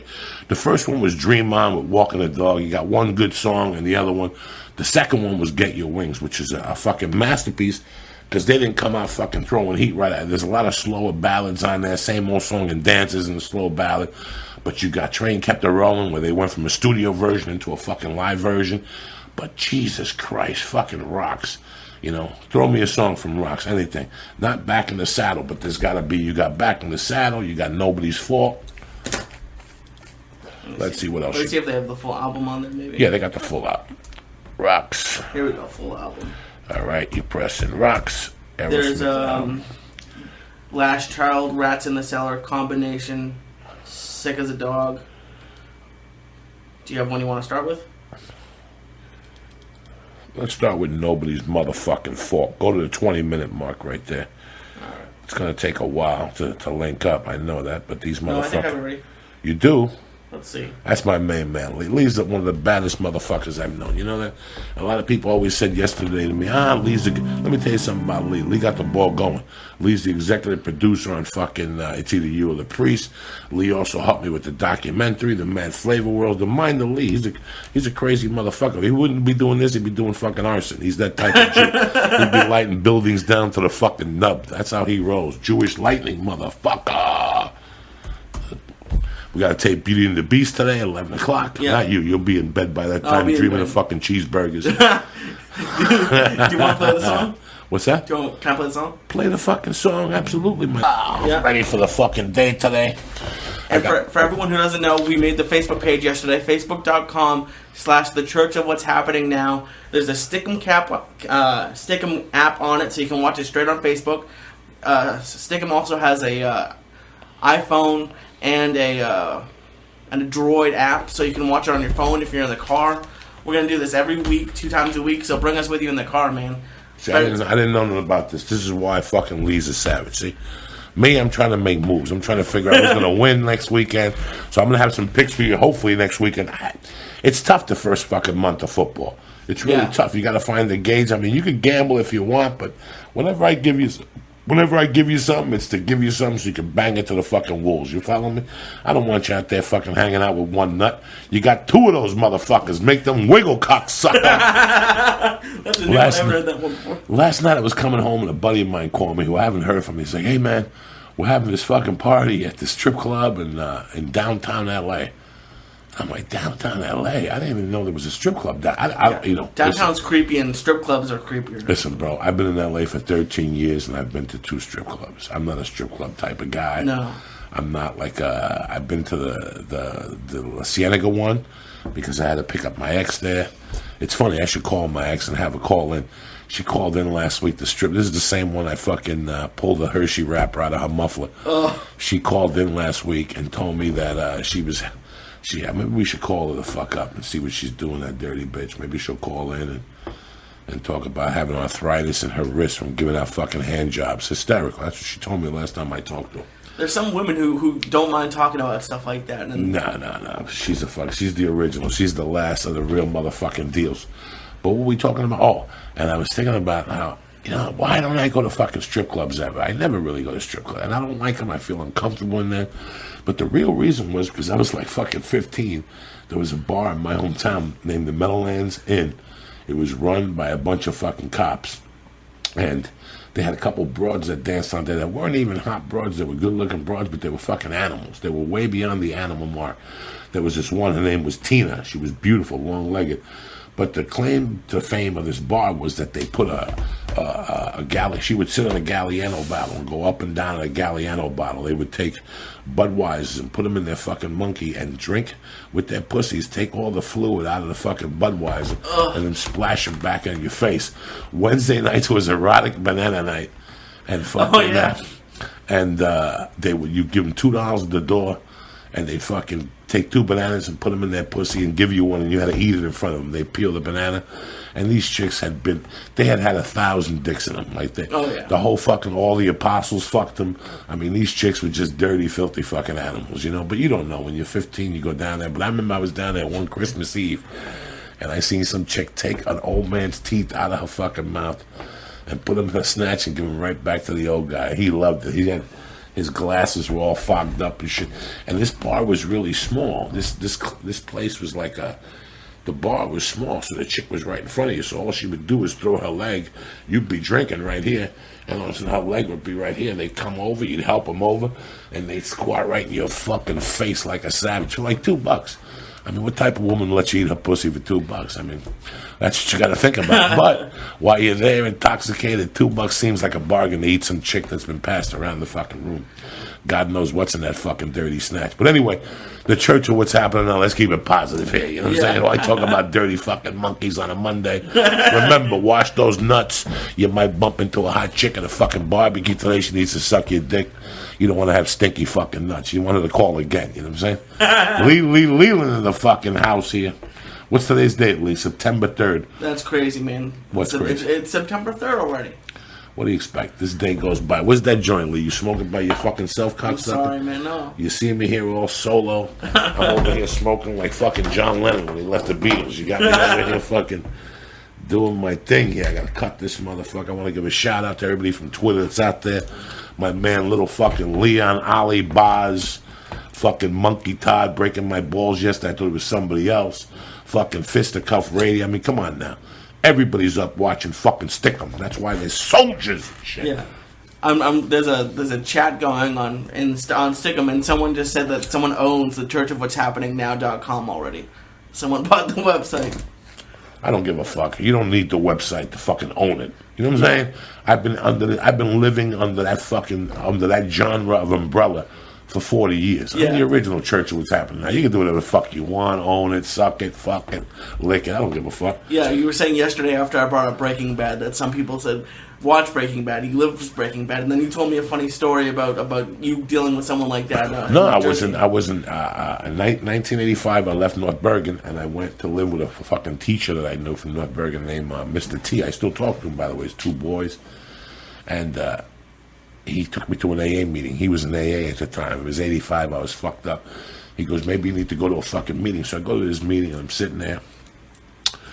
And at that time, it was 85, and I was a movie buff. I was always a big movie buff. Scarface was the movie. Yeah. And I remember I'm at this thing. I look at this fucking guy, and I go to him, did you see the movie Scarface? And he just looked at me, and he had like fucking missing teeth that were green. He goes, see the movie Scarface? I lived it. And he just turned his head.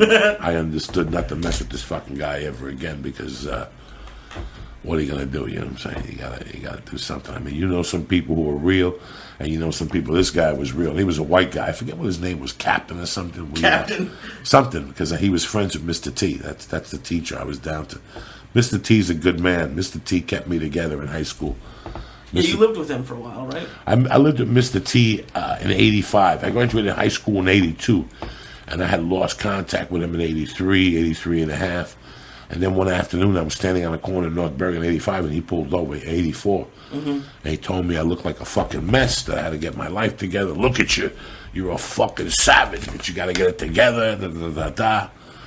So I had the plan. I was going to take coke from this coke dealer, not pay him back, and with that money start a new life in Cresskill, New Jersey. Cresskill is this high-grade fucking white community. It's a great community, man. Oh, okay. And it's real close to New York City. And that's where T owned the house, so that was my plan. So it was funny that T picked me up that morning, New Year's Day, 1985, at like 8 in the morning. Like I did coke all night. I had like $1,600. My plan was to take a plane to Arizona to see a buddy of mine, Gerard Bazzacco, who was a studying chiropractor. He was studying to be a doctor at ASU. Okay. That was my plan. But that plan got changed like 2 nights before that. Mr. T said, if you want to come over here and get your life together for a few weeks. He had 2 little baby boys at the time, and he goes, come on over, and I'll have somebody to hang out with. So the whole time, I think I stayed there for like 2 months. I didn't drink at all. I didn't do blow. I just smoked pot. He didn't know it. He knew it. But I had a job at a liquor store at a place called Cresskill fucking Liquors. And brother, they had one of those old registers. Oh, really? Like one of the button ones? One of the button ones where, let's say, you came in and got something for $11.50. I would just press 50 cents in and keep the $11. Jesus. So, I mean, I was just robbing these guys. I mean, this is when I had no responsibility, and I thought I was slick and a cute guy, that I was getting over on people. You know, you always pay for everything. But anyway, that's a different fucking story. The funny thing was that I stayed there for a while, and the guy fired me. He eventually caught on that I was robbing him blind at Cresskill Liquors, and I moved to Tenafly.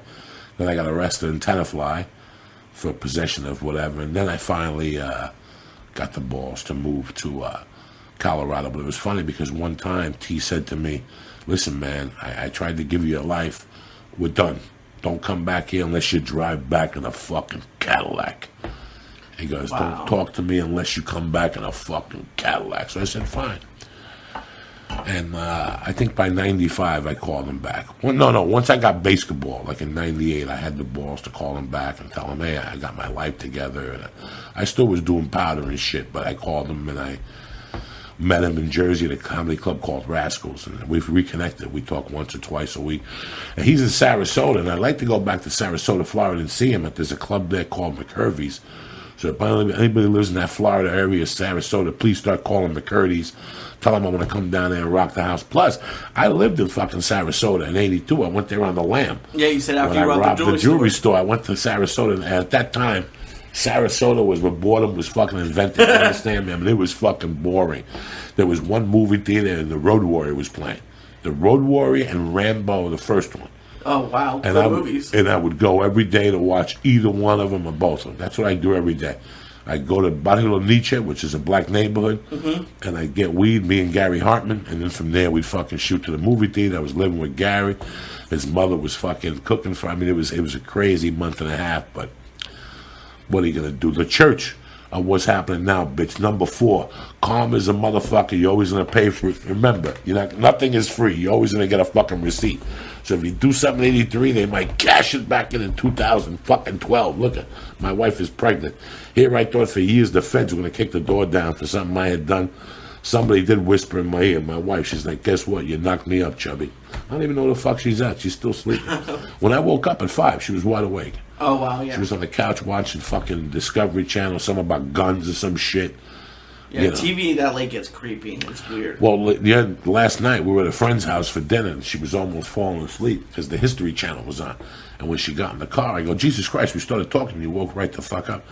And she goes, well, when we got in the car, she goes, think about it. If you want to go to sleep, just put the Discovery Channel on, the History Channel. Yeah. They got boring shit on late night. I don't look at it that way. I like it. I like it. But she'll fall asleep to the History Channel.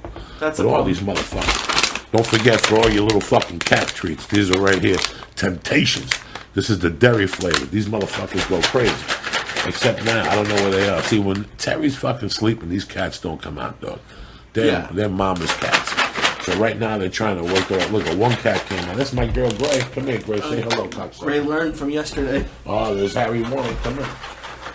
Come on. Say hello. Oh, people are asking for Skinny Finny. Where is he? Skinny Finny, you hear him? He's fucking yelling at screaming. They're super bad. It's amazing with Joey and his cats because it's like Pied Piper, and it's something crazy to watch. Here's my Gray. Say hello to these people at home. Here's my Gray. I got these fucking momos who are going to fight right next to me. You can't see them. They're on the floor. That's how they roll, those two fucking idiots. Super bad and Harry. When did you start getting into cats? When I met my wife, man. I met my wife and, I didn't know about cats. I was like everybody else. I fucking hated cats as a kid, you know. And then my mom died for the people I live with. I know. They had a cat named Frisky that looked like that, black and white. But Frisky was a tough motherfucker. He was missing an ear and shit. He had an eye patch. He smoked cigarettes. He was a crazy motherfucker, Frisky. Frisky, you'd wake up in the morning, there'd be a skunk in your living room, or a fucking possum, or a fucking two pigeons, or a chicken, or a kid's hand. Frisky came home with fucking something. That was my first discovery. I remember one night being on like when you wake up in the morning hungover, you just stay in bed and think about your night. Yeah. Whose pussy you ate, who you stabbed, whose purse you robbed. I'm laying there on this couch and I'm watching him meowing at me like he was meowing at me because the window was open. And when I turned around, I'll never forget this. When I turned around, there was like a blue bird, whatever the fuck. I'm no bird ontologist.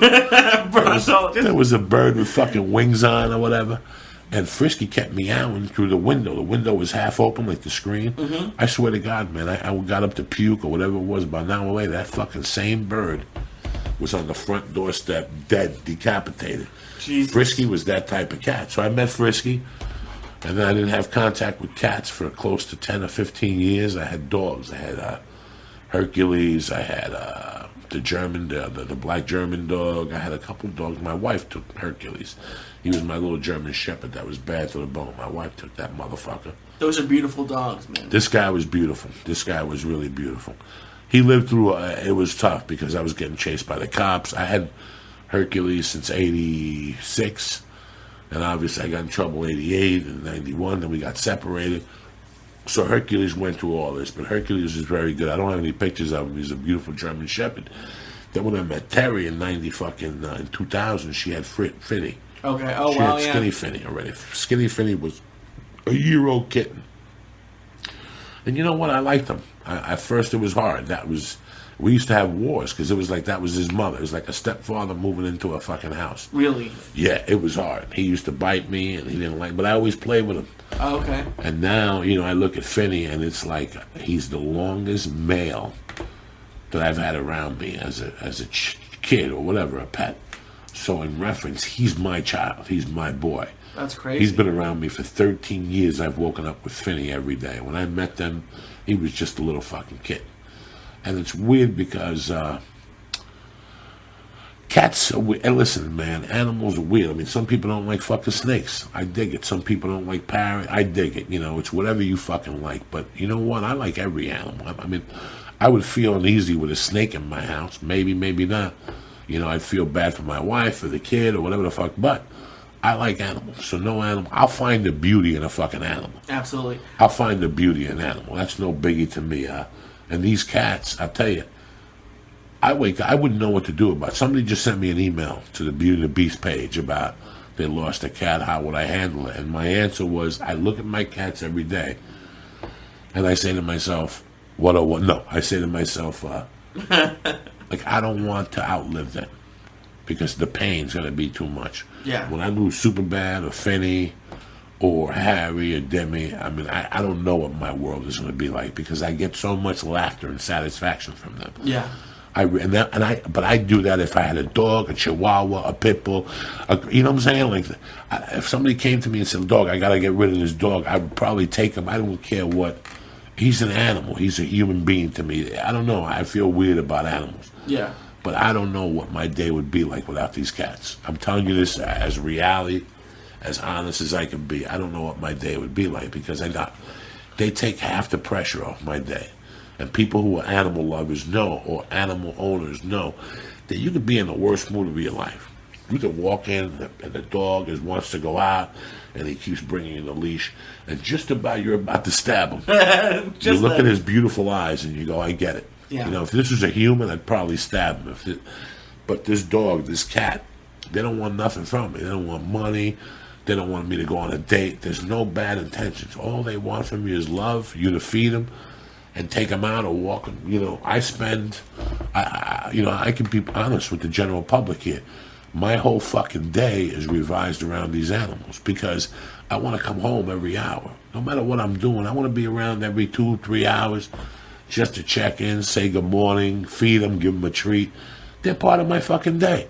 Yeah. For me to just leave for 10 hours and my wife will leave for 10 hours, so when I go on the road, yeah, I miss my wife, but I'm concerned about them. When if there's an earthquake, they're not going to know what to do. They look at me for fucking help and advice, these dumb fucking animals. Didn't your wife go home to visit family or something and you stayed home? Yeah, we won't go on vacation.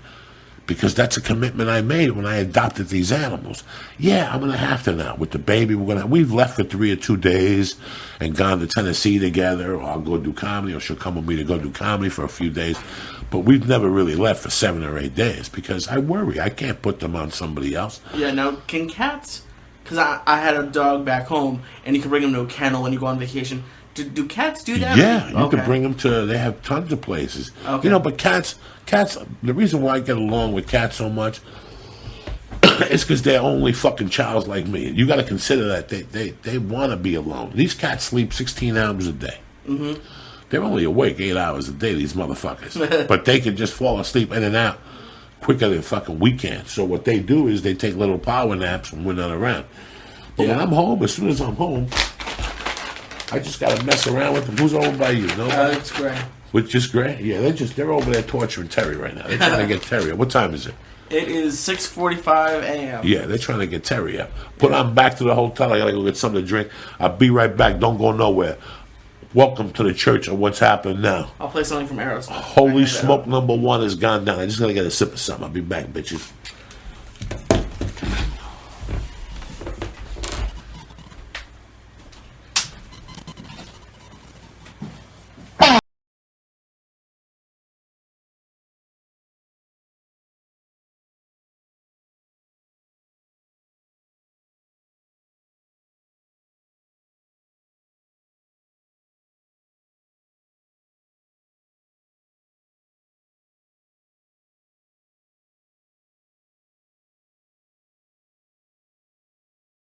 All right, Leon, if you want, for a couple minutes when Joey's taking a drink, if you guys have questions for me, I'll answer them.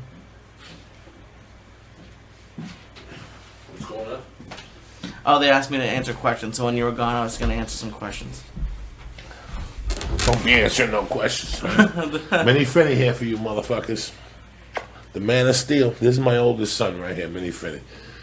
He's 13. He's a good fucking man. This guy's solid. Right, Daddy? Look at him. He opens up his legs. Here's my boy. When we first started hanging out and doing the Meta Flavors World, you could make him meow. And if you can see it in the first couple of videos with him, the camera's jumping all over the place. It was the most hysterical thing in the world. Get it together. Cats like that. Get it together, cocksucker. Get it together. I know.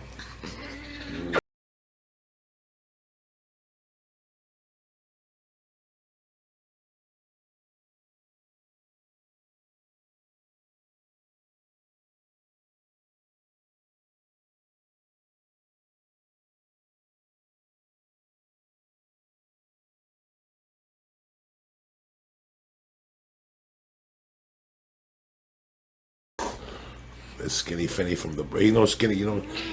Look at him. He thinks he's fucking bad. Who you think you fucking dealing with? Huh? Who you dealing with? Hey, mamma mia, sweet tuna. Mamma mia. Say hello to these people. Let me kiss. He's unhappy. How about I give you a fuck? Oh, now he wants to be my friend. The catnip, yeah. Oh, fuck yeah. One of the weirdest things, you got me high one day over here, and you had to walk outside for a second, and Fidel had me cornered on the couch, and he just meows at you and stares you in the eyes, and it petrified me. He was chasing. I was running around the coffee table because I was scared he was going to attack me, but he was just saying hi. Yeah. See, but you got to deal with this fucking. This is all day. Don't be licking this bitch. Look at him, eating up that catnip, getting ready to get high with his Uncle Joey. Look at that. That's the real deal right there. See. And these are buds of catnip. I ain't messing around. Don't be calling the cops on me saying Joey's giving it. This is catnip. This is some of the best shit. If you got a cat, look at him. He's going fucking crazy. Catnip buds by Pet Greens. Get it together, cocksucker. Get it together. Don't you talk back to me, Marine. Let me kiss. All right, get out of here. And don't come back, cocksucker. See, I got to deal with. Anyway. You want to answer an email, man? Sure, let's answer a fucking email. Which one you got for your Uncle Joey? All right. We got it from TJ yesterday. Let me open it up. Oh, we got a bunch while we've been on air. TJ has a question for you, Joe. He says, hit me, brother. Come on, TJ. Joey, can you please talk about why you think unemployment rate in New Jersey is so low? I've been out of a job for 4 to 5 years now, and I can't do shit except try to get involved in what interests me. I'm at the end of my... He's getting involved with who? With what interests him. He got a felony when he was 20, and with all the red tape for 4 or 5 years, he hasn't been able to get a job. He says, I'm not a bad guy and I'm a good worker, but this red flag shit is driving me up a wall. Do you have anything to say to encourage me? Listen, things are fucking bad all over, okay? Things are bad all over, and I agree with you. First off, get the felony off your fucking thing.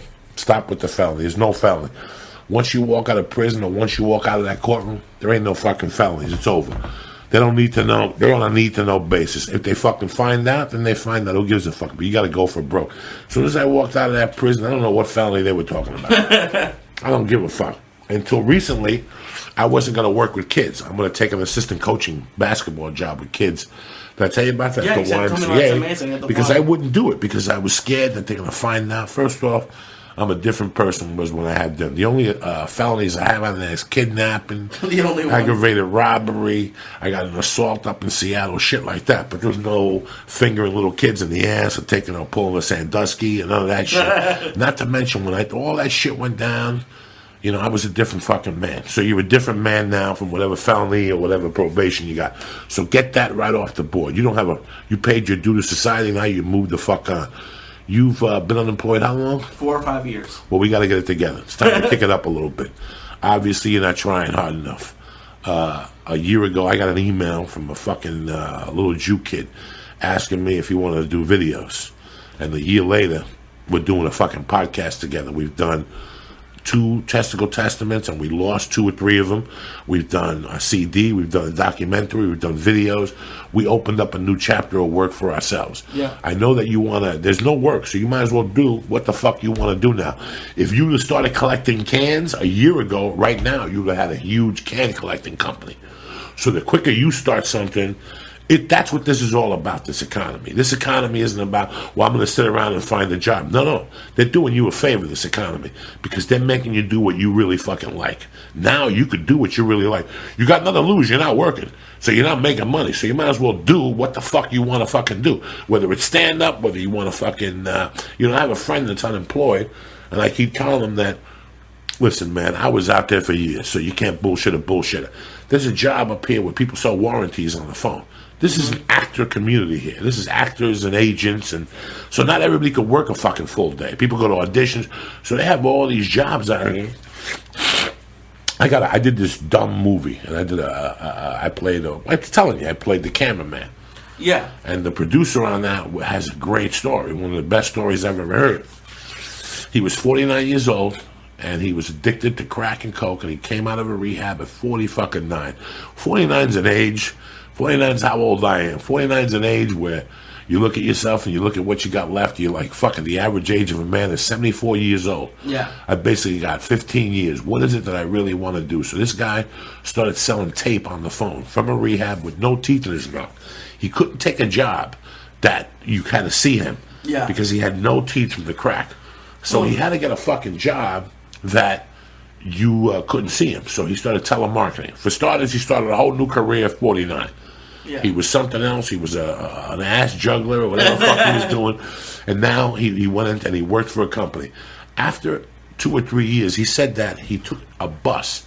He lived downtown in a shelter, but he had to take a bus to Pasadena every day. Ooh, Jesus So Christ. he watched the Disney Center or something get built. That's how long he was on a bus for, until he put away money to buy a car.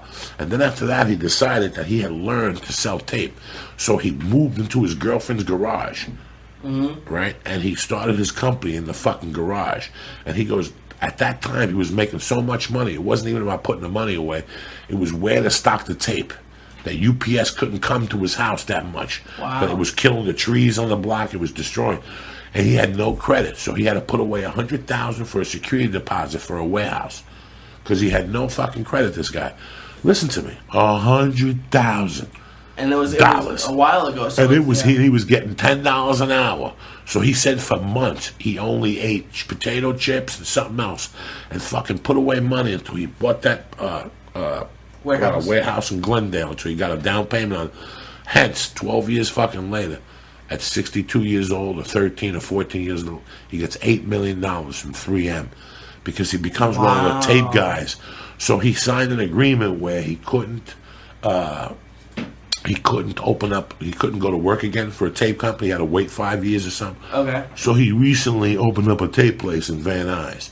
If you're looking for work, he's told me 1,000 times, you go in there at 7 in the morning, from 7 to 1, and then from 1:30 to 7. This guy's making $800-900 working part-time, selling fucking tape on the phone. Wow. Yesterday, I'm at Marie E.T. waiting for you to show up. Remember yesterday or the day before? Yeah. Was it yesterday? We met yesterday, yeah.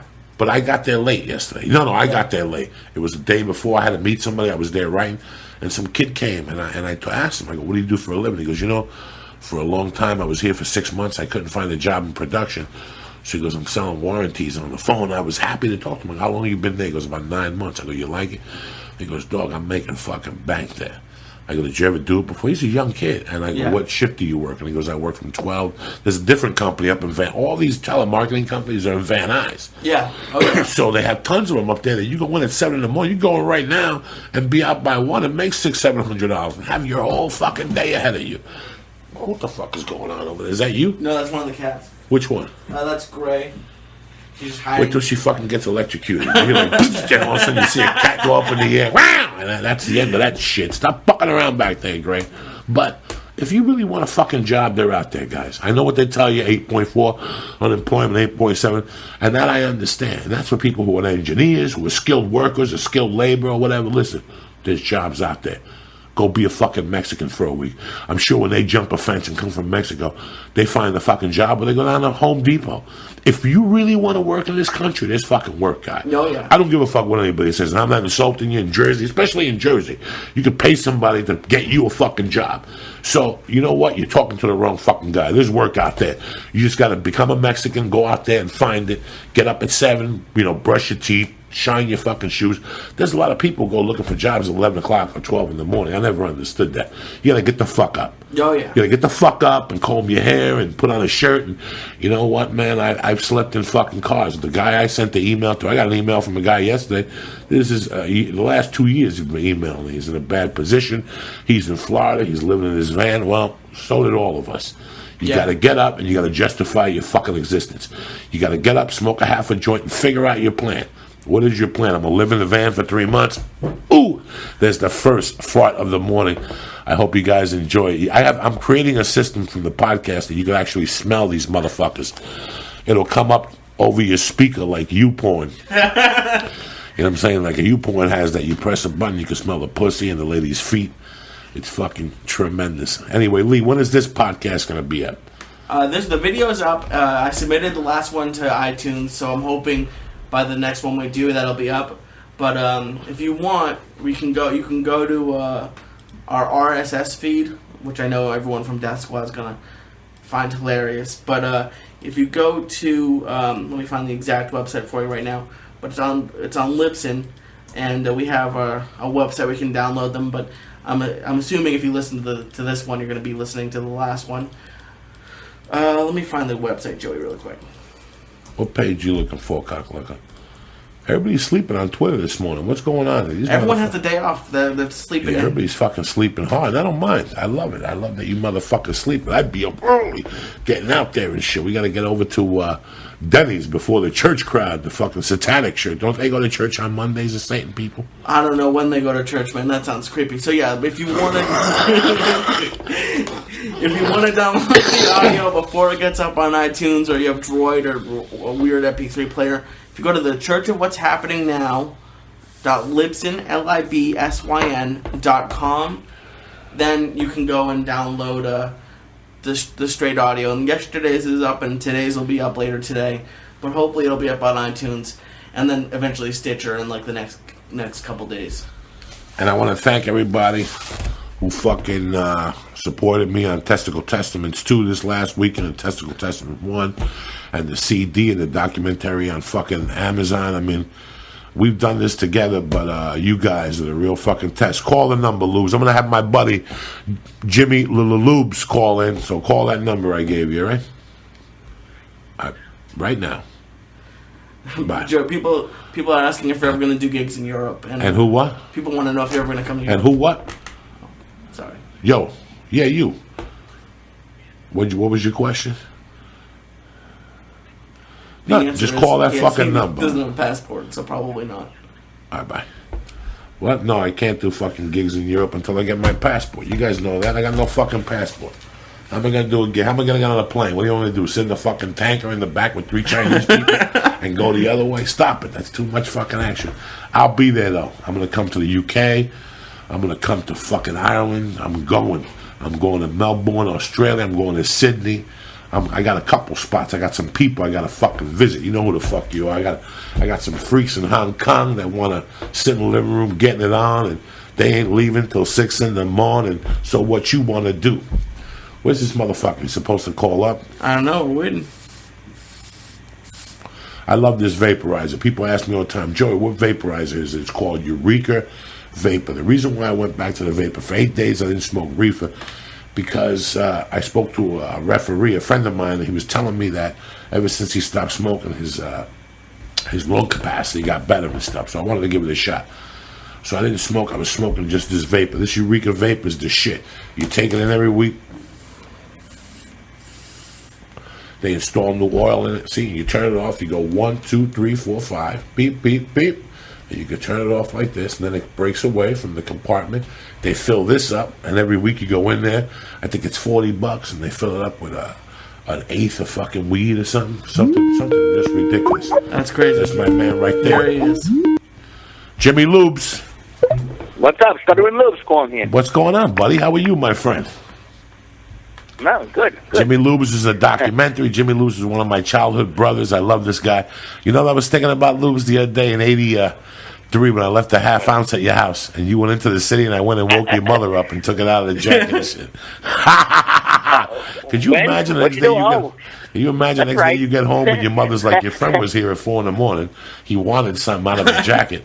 What's up, buddy? You're off today? No school? Yeah, I'm off from school. Studied all weekend. What'd you study? What are you I was studying? thinking about with this long weekend at time me, you and Sticky went down the shore. Yeah. In the Volkswagen Beetle. Yeah. and we stood the weekend inside the room. And, that's the time we robbed the gas station. Yeah, we robbed the gas station, and we went down there in the fucking Volkswagen that you couldn't. It didn't go in reverse, so you had to take your feet out or something and push it into fucking reverse. We went down the shore. We sat in the hotel room. We snorted like an 8-ball. But that's the weekend we bumped into Rago down there, and the black maid, the Rago was down there doing coke with us. I think it was either Rago or Conti, Stinky, and Conti. He didn't say a word the whole weekend. The whole weekend. This guy would not say a fucking word. He'd just look around. He's seen a black maid. Remember there was a black maid or something, and she knocked on the door with toilet paper. Stinky almost had a fucking heart attack. Oh, is that the one who was in the car? Yeah, he's like, there's a fucking black maid at the door. I don't know what she wants. What's up, Luby? What are you going to do today on Labor Day? Nothing. I was studying this weekend. Huh? That's it? Actually, you're not going out tonight or nothing like that? For my Linux and that. What's that? No, good boy. No more work. I'm being good now. You know. What do you mean you're being good? I basically closed up shop. You know. Who closed up shop? Yeah. You did? Me. It's over? Yeah, basically. Just a couple of, select customers, I hear you. You got to do what you got to do. I just want to make my, $300 a week in that, just for gas money, or cigarettes, and for toll money, That's it. That's it. Just keep it low. Fuck it. I ain't mad at you. That's we can't sling forever, Jimmy. Hey, I'm finally off. I told you, I'm off probation now. Right? You are probation. All right. So did you see Steve? No, I'm done. I'm finished in that. I went to. She violated me again, right? For missing classes and that. Some time going there. But what happened was, Stevie Runny was working inside the probation office. So as soon as my probation officer left for lunch, he would call me. I'd be in school. I would run over, go upstairs. She wasn't there. I would sign in and I'd leave in that. So she goes. so she goes. I haven't seen you in like 2 months in that. I said, well, I'm there. I have lunch from school. I go upstairs. You're never there. I said, I basically signed in, and then I said, I basically know the cop too. He's seen me. So that she violated me. I went in front of the judge. I said, listen, Judge. I said, I've been coming every week. She should give me a house. I said, I've been doing this for 8 years now. For 8 years, he goes, forget it. You're done. So he just terminated me. You went on probation for 8 years? Your probation's over. You're a fucking savage. Yeah. Well, I'll tell you what, man. We're going to get going. What? We're going to send you a fucking plane ticket. Now you're going to leave the state. You're going to come out to California and hang with us on your next break, bro. I might. Once I finish school, I might come out that way and just look for jobs there. Who knows, man? You never fucking jobs stuck. We need fucking workers here, brother. Jimmy Lewis, I've been friends with you since 1979. I love you, man. You're the last of the real Mohicans. 79 was the first time we played hooky. We robbed that beer thing. We went over to your house with the Irish. What were we drinking? I remember taking tests in that, and you guys changing my answers in that. I said pass up my test saying this is an easy 100, and I get it back. And I get a 20 in that because Coco was fucking scratched out of all my answers. I would say because you have to pass the paperwork up to the front. So. But this kid's the last of the real fucking Mohicans. What happened? Yeah. What were you saying? And I wound up getting pushed back into all like the easier classes with you guys in that. That's right.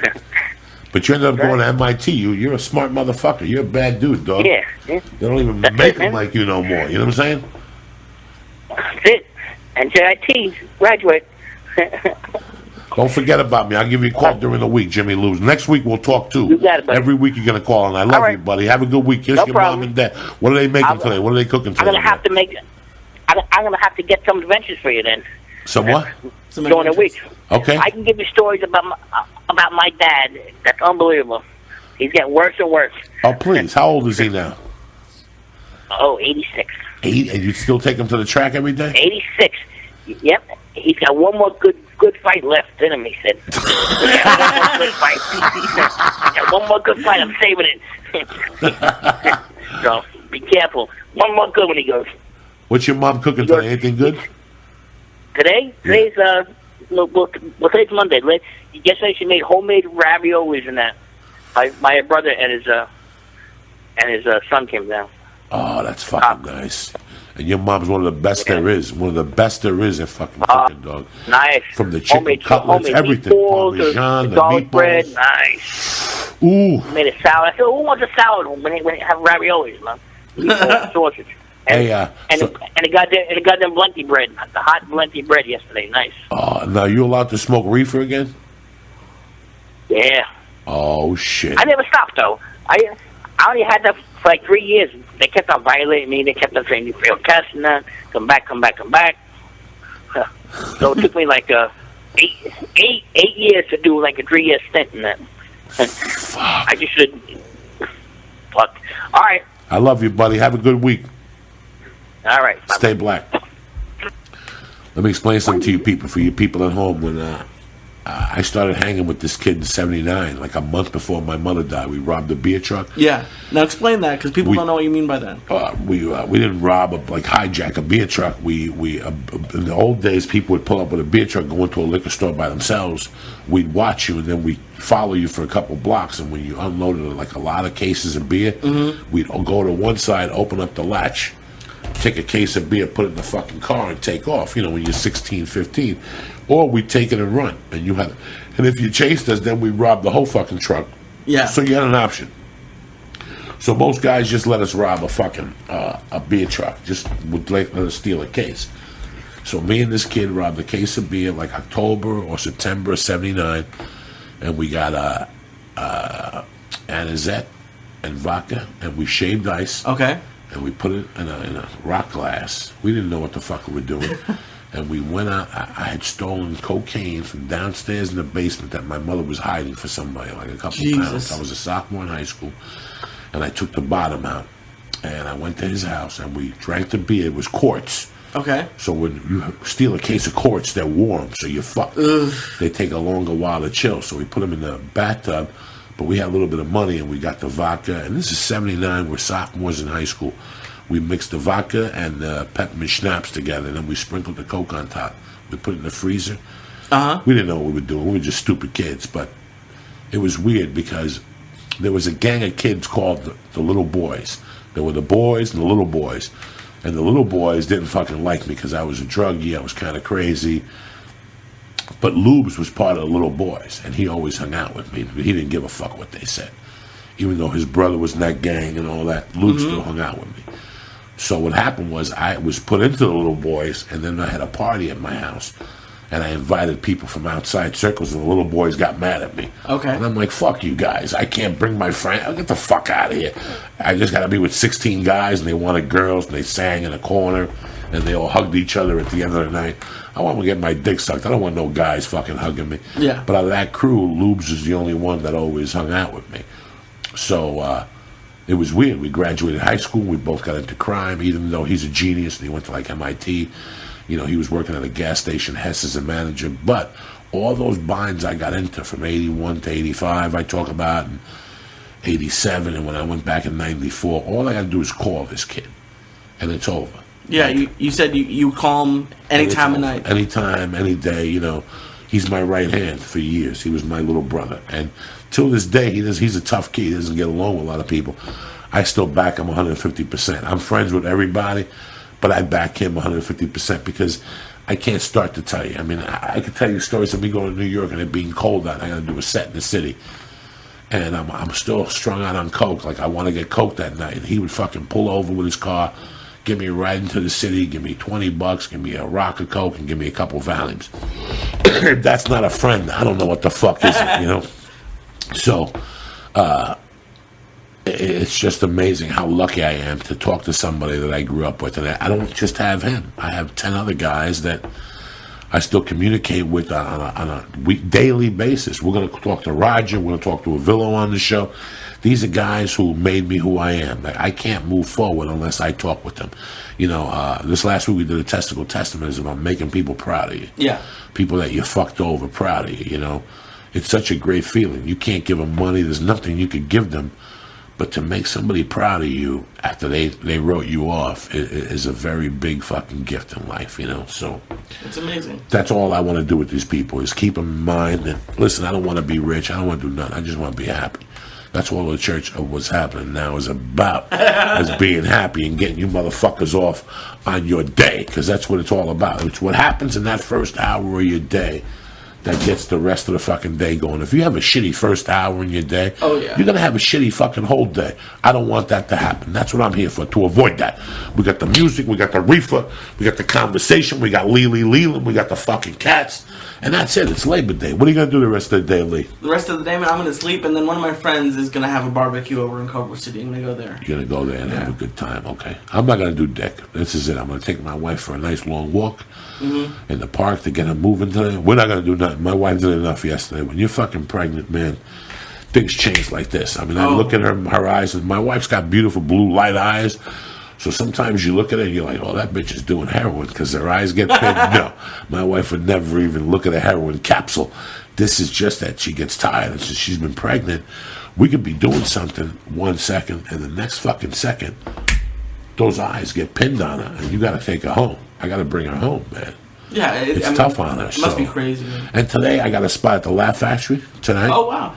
Yeah, I got a spot at like 8:30, so if you want to meet me down there after the barbecue, it's going to be quick, you know. Next week, I'm in Minneapolis at Rick Bronson's House of Fucking Comedy from Thursday to Sunday. For a lot of people that don't know, call tomorrow. I don't even know what the fucking number is. I'll get it for you, buddy. The number got taken down. I had it over here. I don't know what happened to it. This is history right here. Well, Joey Diaz doesn't know the phone number off the top. Yeah, I didn't know it. I usually haven't prepared this stuff. So next week, I'm also on the 20th and 21st. We're doing 2 clubs. We're doing me and Duncan Trussell. We're doing that's a great show. Doing Milwaukee, and we're doing Madison, motherfucking Wisconsin. All right, for everyone in Minnesota, the phone number is 952-858-8558, and if you go to houseofcomedy.net, you can get the tickets. So that, and then you're in Wisconsin, and then you go to Baltimore, right? Then I go to what days? What were you saying just now? I'm sorry. After with Duncan, you go to Baltimore. No, yeah, after Duncan, I go to Baltimore's Comedy Factory. That's the 27th through the fucking 29th. And that'll be great, too. Let me just give you the exact dates, because I get confused, Lee. You confuse me. That's why I love you. That's the Jew in you. You fucking confuse me. And for all the Jews out there, the real motherfucking Jews out there, good morning, you bad motherfuckers. That's why I love you. Where's my beautiful wife? We're going for breakfast. What are we doing? All right, September 13th to the 16th, you got Rick Bronson in Minnesota House of Comedy, 952-858-8558. September 20th, we're in Madison, Wisconsin with my man Duncan. Tickets are on Brown Paper Tickets. It's a Callahan Sports Pub. My career is on a fucking upswing. And then in Milwaukee, I'll be performing at a place called Bub's Irish Pub in Germantown. Tickets are $20 from me and Duncan. That's a fucking steal. We're doing 1 show and I don't want to hear no fucking drama. And then the week of September 27th to the 29th, we're at the Baltimore Comedy Factory. Lee, you got to come on one of these gigs with me. I want people to get to fucking know you. I'd love to. People are asking you to go to Boston, and when you go to Boston, there's no way I'm not coming. All right, we're going to. And I want to give a shout out to my girl Taylor Marie in Puerto Rico and Dishongo te mama, you know what I'm saying? And to all the motherfucking savages I have on Twitter, let me tell you something. I love you motherfuckers. Twitter, Facebook. My day wouldn't be complete without you. From Whiskey Jack to fucking Monkey Todd to Ali Baz to fucking Leash to Luke and the DD. I mean, it's you guys have really taught me a different way to live, man, because I was a little fucking bored and lonely. I was just about to break the law like Judas Priest in 82. And then I bump into you motherfuckers. So what's up? We're here. We're done for the weekly. We're done till Wednesday. What do you want to do? Yeah, we'll do it Wednesday. And speaking of Facebook, again, we have a new Facebook page. That's right. Facebook.com/The Church of What's Happening Now. And we're going to post. I posted like an event when we're going to go on the next day. And just go on there, man. Ask us questions. We'll read more emails. Just... We want you involved. We want to be involved. We want you to wake up with us every fucking morning. Let us know what the fuck we got to do. We got to play more music. Then we'll decide. You want more news? You know what? You get news for fucking free. If I'm going to sit here and tell you about the shooting at Pathmark in New Jersey, it's sad. I don't want to open up your day with that. I want to open up your day. You ever sit in front of the fucking TV in the morning and they talk about a kid that got fucked in the ass in the 6th grade and the 3 people who died in a car accident who got hit by a DUI? I don't want that going into your head in the fucking I was doing it. I was trying to look at stories to see if there's something I wanted to bring up. And CNN, the videos I watched were kids getting bullied, a guy in the army getting hazed, and then what's going on in Iran. And it's just depressing. I don't want to do that to you people. I want to give you more than that. I want to wake up in the morning in a good mood. I want you to smoke a fucking number or not smoke a fucking number. I want you to eat your oatmeal. I want you to get an apple inside you to get the day going. I want you to take a walk. I just want you to live.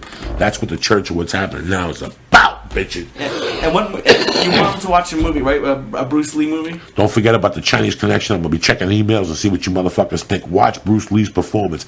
Not only does he kill people in that movie, he fucking hangs them afterward. That's Clint Eastwood dirty type shit from the fucking early 60s. Giovanni Ribisi shit. I don't even know what the fuck I'm talking about. But, man, I'm happy you guys tuned in. Thank you very much. Thank you to fucking Stick In for giving us a show. Go to joeycocodiaz.net and get t-shirts and whatever you fucking need. Yeah, so Jordan, if you're up, or I don't know, he was wearing one of the Stay Black with Fidel on the front. It's a nice shirt, man. That's a nice shirt. Yeah, that's one of Ari's, because that's from the Ari Shafir collection. No, it's not. It's on your website. Is it on my website, that one? Yeah, that's the one? It's not from the tour you guys did in Buffalo. It's the same picture, but it says Add Mad Flavor on the bottom. Okay, all right. I didn't see that one. That's one of the fucking JR making shirts, that black dude up in fucking Rochester. I love you, cocksucker. Yeah, I can't wait till we start selling the yarmulkes. That's going to be The yarmulkes are going to be good. They're going to say, fuck you, pay me. That's the way. That's what's in a real fucking Jew's mind all day. Lee, you know I love you. One of my favorite Jews behind Ari. And fucking, and what's the mafia Jew I like? I don't know. The guy, the main mafia guy of all time. I didn't know there were Jews in the mafia, man. Fuck it, the main guy is fucking Jewish. Nobody knows that shit. See, No. by the way, go to your library and get this book.